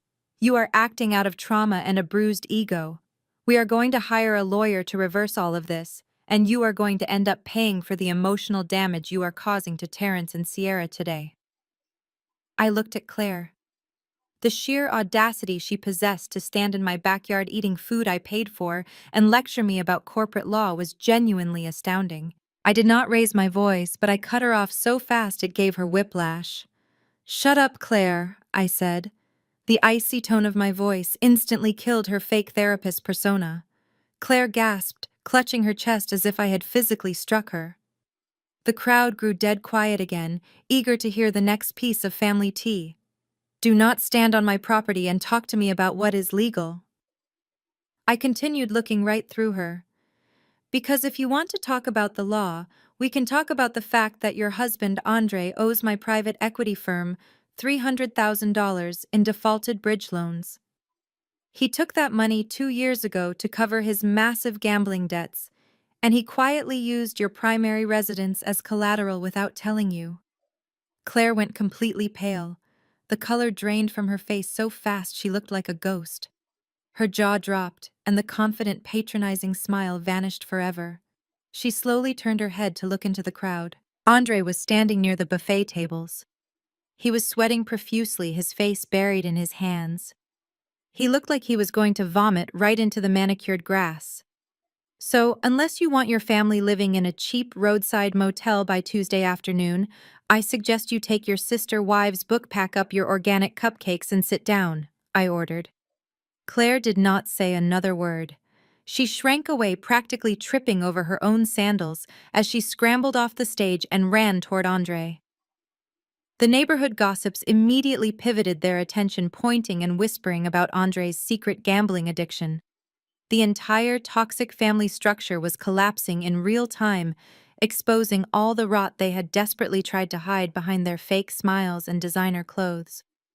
I turned my back on the in-laws and focused my attention on the two people who truly deserved my wrath. Terrence and Sierra were standing together, but the physical distance between them felt like a mile. The power dynamic had completely inverted. Terrence was no longer the arrogant, untouchable chief executive officer. He was hyperventilating, his chest heaving under his wrinkled linen suit. He was completely broken, staring at the grass as if he expected it to swallow him whole. Sierra was sobbing uncontrollably. The smug, entitled mistress who had demanded organic meals and imported Italian marble was gone. She was clutching her baby bump, shaking from head to toe, realizing that the luxury life she thought she had secured was a complete mirage. Her rich baby daddy was broke, and the woman she had openly mocked was the one holding all the keys. "You have exactly 48 hours to get your imported cribs and your baby mama off my property," I told Terrence, making sure the microphone picked up every single syllable. You have until Monday morning to vacate the premises completely. If there is so much as a designer baby blanket left in that house by noon, I am calling the county sheriff to execute a forced eviction. Terrence slowly looked up at me, his eyes bloodshot and filled with genuine terror. But where are we supposed to go? He stammered, his voice cracking. I do not have any liquid cash, Simone. My credit cards are declining. That sounds like a personal problem, I replied coldly. Perhaps Miss Ruby can clear out her guest room for the new family legacy. But you will not be staying next door. Because once you are out, I am bulldozing that $5 million house to build myself a custom tennis court. I always wanted to work on my backhand. Sierra let out a fresh wail of despair. She looked at Terrence with pure disgust, realizing he had absolutely no plan and no money to save them. I was done talking. I lowered the microphone and handed it back to the stunned disc jockey. I turned to look at the massive catering crew standing frozen near the bar. The entire party had been funded by the corporate credit card tied to Terrence's now defunct business account, which meant my firm was technically footing the bill. I caught the eye of the head catering manager. The party is officially over, I announced clearly. Start packing up the food immediately. Do not leave a single appetizer on those tables, and take the custom 3-tier cake with you. Distribute it to your staff or throw it in the trash, I do not care. But nobody takes another bite on my dime. The catering manager nodded quickly, terrified of getting on my bad side. He clapped his hands, and his team immediately sprang into action. Right in the middle of the lavish baby shower, the waiters began pulling plates of expensive food away from the guests. They started dumping the silver chafing dishes into plastic containers. The bartender began boxing up the top-shelf liquor. The guests did not wait to be formally dismissed. The sheer embarrassment of the situation was too much for the neighborhood to handle. People began quickly grabbing their purses and making a straight line for the front gate. Nobody said goodbye to Terrence. Nobody offered to help Sierra carry her massive pile of expensive baby gifts. They just wanted to escape the blast radius of the absolute destruction I had just unleashed. I stood on the patio and watched them all scatter. I watched Claire dragging a highly distressed Andre toward their car, arguing loudly about the house they were about to lose. I watched the church ladies practically carrying a weeping Miss Ruby down the driveway. And I watched Terrence and Sierra standing alone in the middle of my backyard, surrounded by empty tables and dismantled floral arrangements trapped in the ruins of the fake empire they had tried to build on my back. I let him pace. I let him scream until his vocal cords were raw, watching him knock over a crystal vase that shattered across my imported hardwood floors. He was sweating profusely, his expensive linen suit completely ruined by the Georgia humidity and his own sheer panic. He was aggressively waving his hands in the air, shouting about retaining the best divorce lawyers in Atlanta, about how the state laws would force me to liquidate my assets and hand him half of everything I had spent my entire adult life building. He truly believed he possessed a golden parachute. He thought the legal system was designed to protect mediocre men who used their wives as stepping stones. I leaned casually against the cool marble of my kitchen island. I did not interrupt his tantrum. A seasoned wealth manager knows that you always let a collapsing asset completely exhaust its momentum before you close the account. When Terrence finally stopped to catch his breath, leaning heavily against the stainless steel refrigerator, I reached into my designer handbag. I pulled out a second manila envelope. It was slightly thinner than the eviction notice I had handed his mistress on the stage. I placed it flat on the marble counter and slid it smoothly across the surface. It stopped right at the edge, inches from his trembling hands. I am always one step ahead of you, Terrence, I said, my voice cutting through the heavy silence of the room. You do not need to call your lawyers in the morning. I already had my legal team draft the divorce papers. I thought it would save you the massive retainer fee, considering you currently do not have a single dollar to your name. Terrence glared at me, his chest heaving. He snatched the envelope off the counter and ripped it open, pulling out the thick stack of legal documents. He scoffed loudly, clearly thinking he could just drag the proceedings out in court and drain my resources. Flip to the very last page, I instructed him. He rolled his eyes but complied, flipping aggressively through the heavy paper, his eyes scanning the dense legal jargon until he reached the back. He stopped. He stared at the page. I watched his eyes lock onto a highly specific notarized document featuring both of our signatures and a bright blue legal seal of the state. "Read the third paragraph out loud," I said. His lips parted, but no sound came out.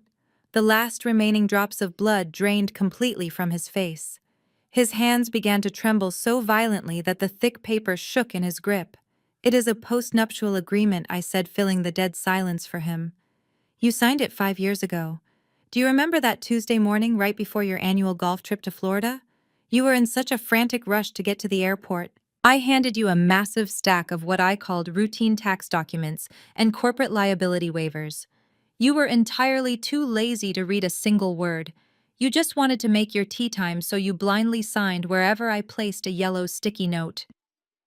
Terrence slowly looked up at me. His eyes were wide, filled with absolute paralyzing horror. "That specific clause," I continued, reciting the text perfectly from memory, "states that in the event of documented infidelity resulting in a child conceived outside of our marriage, you forfeit all rights to marital assets. You forfeit any claim to my private equity firm. You forfeit all rights, titles, and interests in this primary residence. And you permanently waive your right to ever seek spousal support or alimony of any kind." He dropped the papers onto the kitchen island. He looked like a man who had just been handed a terminal diagnosis. "You leave this marriage with exactly what you brought into it, Terrence," I said softly. "Absolutely nothing." Before he could even attempt to formulate a pathetic response, the back door swung open. Sierra stepped into the kitchen. Her face was streaked with ruined mascara, and she was breathing heavily. She had been standing on the patio, listening to every single word through the open glass doors. She looked at Terrence. The illusion of the wealthy, powerful patriarch was completely shattered in her eyes. She realized that her billionaire baby daddy was a broke, homeless fraud who was legally barred from ever touching a single dime of my wealth. "You lied to me," Sierra screamed. Her voice was shrill and piercing, echoing off the high ceilings. She reached for her wrist, violently unclasping the $40,000 diamond tennis bracelet he had just given her. She threw it directly at his chest. The heavy jewelry hit him hard and clattered onto the floor. "You told me you were rich. You told me she was just a stepping stone. You are a broke, pathetic loser." Terrence tried to reach for her, stammering out panicked apologies and begging her to just wait and let him figure out a new business plan. But Sierra pushed his hands away in pure disgust. She turned around and stormed right back out the door, yelling into her cell phone, demanding her mother come pick her up immediately. Through the massive glass windows, I could see Miss Ruby still sitting on a folding chair in the middle of the ruined yard. She was weeping loudly, fanning herself, completely abandoned by her church friends and her golden child. Claire and Andre had long since fled the scene in their SUV, rushing home to try and salvage the house Andre had secretly gambled away. Terrence stood completely alone in my beautiful kitchen. He looked down at the diamond bracelet sparkling on the hardwood floor, then at the divorce papers resting on the counter. He had nothing left to say. He had no more threats to make. The legal system he was banking on had been the exact weapon I used to destroy his entire existence. I walked over to the counter and picked up my half-finished iced matcha latte. I took a slow, refreshing sip. The drink was perfectly sweet. "I suggest you go help your mother off my grass, Terrence," I said, my voice calm, steady, and completely at peace. "And do not forget to pack your bags. The clock on your 48-hour eviction notice is already ticking." I turned my back on him for the final time. I walked out of the kitchen, my heels clicking softly and rhythmically against the floor. I climbed the grand sweeping staircase to the second floor, walked into my master bedroom, and locked the heavy oak door behind me. I walked over to the large bay window and looked out over my property. The catering crew was rapidly taking down the massive white tent. Terrence was slowly trudging across the lawn, his shoulders slumped in total defeat, a broken man walking toward a weeping woman. Both of them were entirely removed from my future. They told me to serve her or leave. I decided to serve them both, right into bankruptcy. The rest of the weekend was a symphony of perfect silence inside my home. I did not answer the frantic pounding on my locked bedroom door. I did not respond to the pathetic sliding of handwritten apology notes underneath the heavy oak doorframe. I simply turned on my surround sound system, poured myself a glass of expensive red wine, and reviewed the final transition documents for my newly acquired logistics empire. Through my reinforced glass windows, I watched the tragic comedy playing out on my front lawn. Sierra did not even stay the night. Her mother pulled up in a dented sedan just before midnight. Sierra dragged her designer suitcases across the grass, screaming at Terrence that he had ruined her life before slamming the car door and speeding off into the darkness. Miss Ruby had to call a rideshare service to get back to her house because Terrence no longer had access to his corporate luxury vehicles and his personal cards were declining. Terrence spent the night sleeping in the front seat of his personal sedan, staring blankly at the steering wheel of a car he would not be able to afford next month. Monday morning arrived with the crisp promise of total justice. Exactly 48 hours after I handed Sierra that manila envelope, I stood on my front porch, wearing a silk robe and holding a fresh cup of matcha. At precisely 8 o'clock, two white county sheriff vehicles pulled into the driveway of the estate next door. Terrence practically fell out of his car when the deputies approached the front door. I watched as he desperately tried to plead his case, waving his hands and pointing frantically at the house. He tried to explain that there had been a massive legal misunderstanding, that he was the chief executive officer of the company that owned the property.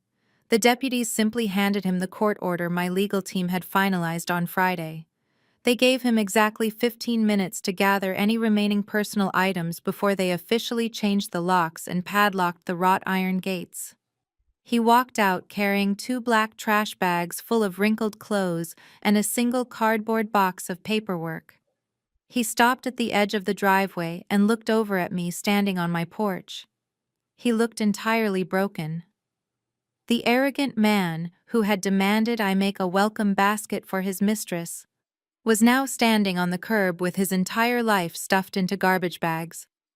I raised my ceramic mug in a silent toast, turned around, and went back inside to get dressed for work. The corporate takeover was even more seamless than the residential eviction. When I arrived at the logistics company headquarters that morning, my team of forensic accountants had already secured the building. I did not just take over Terrence's massive corner office. I had it completely gutted, sterilized, and redesigned by Wednesday.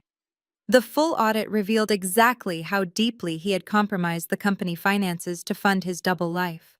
He had forged invoices, manipulated payroll, and stolen directly from his hardworking employees to buy imported Italian marble for a woman he barely knew. Because I held an absolute mountain of undeniable evidence proving his massive embezzlement, Terrence had no choice but to sit in my lawyer's office and sign the finalized divorce decree without contesting a single clause.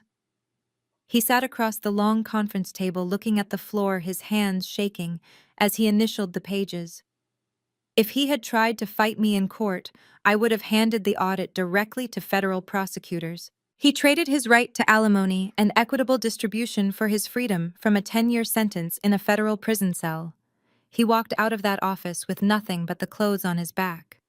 The fallout across the rest of his toxic family was swift and completely unforgiving. Claire and Andre lost their house by the end of the month. My firm legally called in their defaulted bridge loans, and without Terrence to quietly bail them out using stolen corporate funds, they were immediately forced into foreclosure. They had to pack up their suburban life and move into a cramped two-bedroom apartment across town. Claire had to get a full-time job working the front desk at a local fitness center, which meant she had substantially less time to read her pop psychology books and offer me unsolicited advice on decentering my ego. Miss Ruby lost the only thing she truly cared about, her manufactured social standing. The entire church congregation had witnessed the spectacular collapse of her golden child. The wealthy women she used to gossip with suddenly stopped returning her phone calls. She was no longer the proud, untouchable matriarch of a wealthy dynasty. She was just the mother of a broke fraud who had publicly humiliated his successful wife and lost everything in the process. As for Terrence, reality hit him harder than anyone else. Without his chief executive title, his limitless company credit cards, and his luxury assets, he quickly discovered that his arrogant charm had absolutely no currency in the real world. He ended up taking a job as a mid-level shift manager at a regional shipping warehouse, essentially working the concrete floor for a direct competitor of the company I now owned. Sierra filed for maximum child support the very moment the baby was born, garnishing his already meager hourly wages. He was trapped in the exact financial nightmare he had tried to force onto me. 3 months later, I fulfilled the final promise I had made on that stage. I stood in my backyard on a crisp Tuesday morning, wearing a hard hat and a neon high-visibility vest. I held a remote detonator in my hand, surrounded by a highly paid professional demolition crew.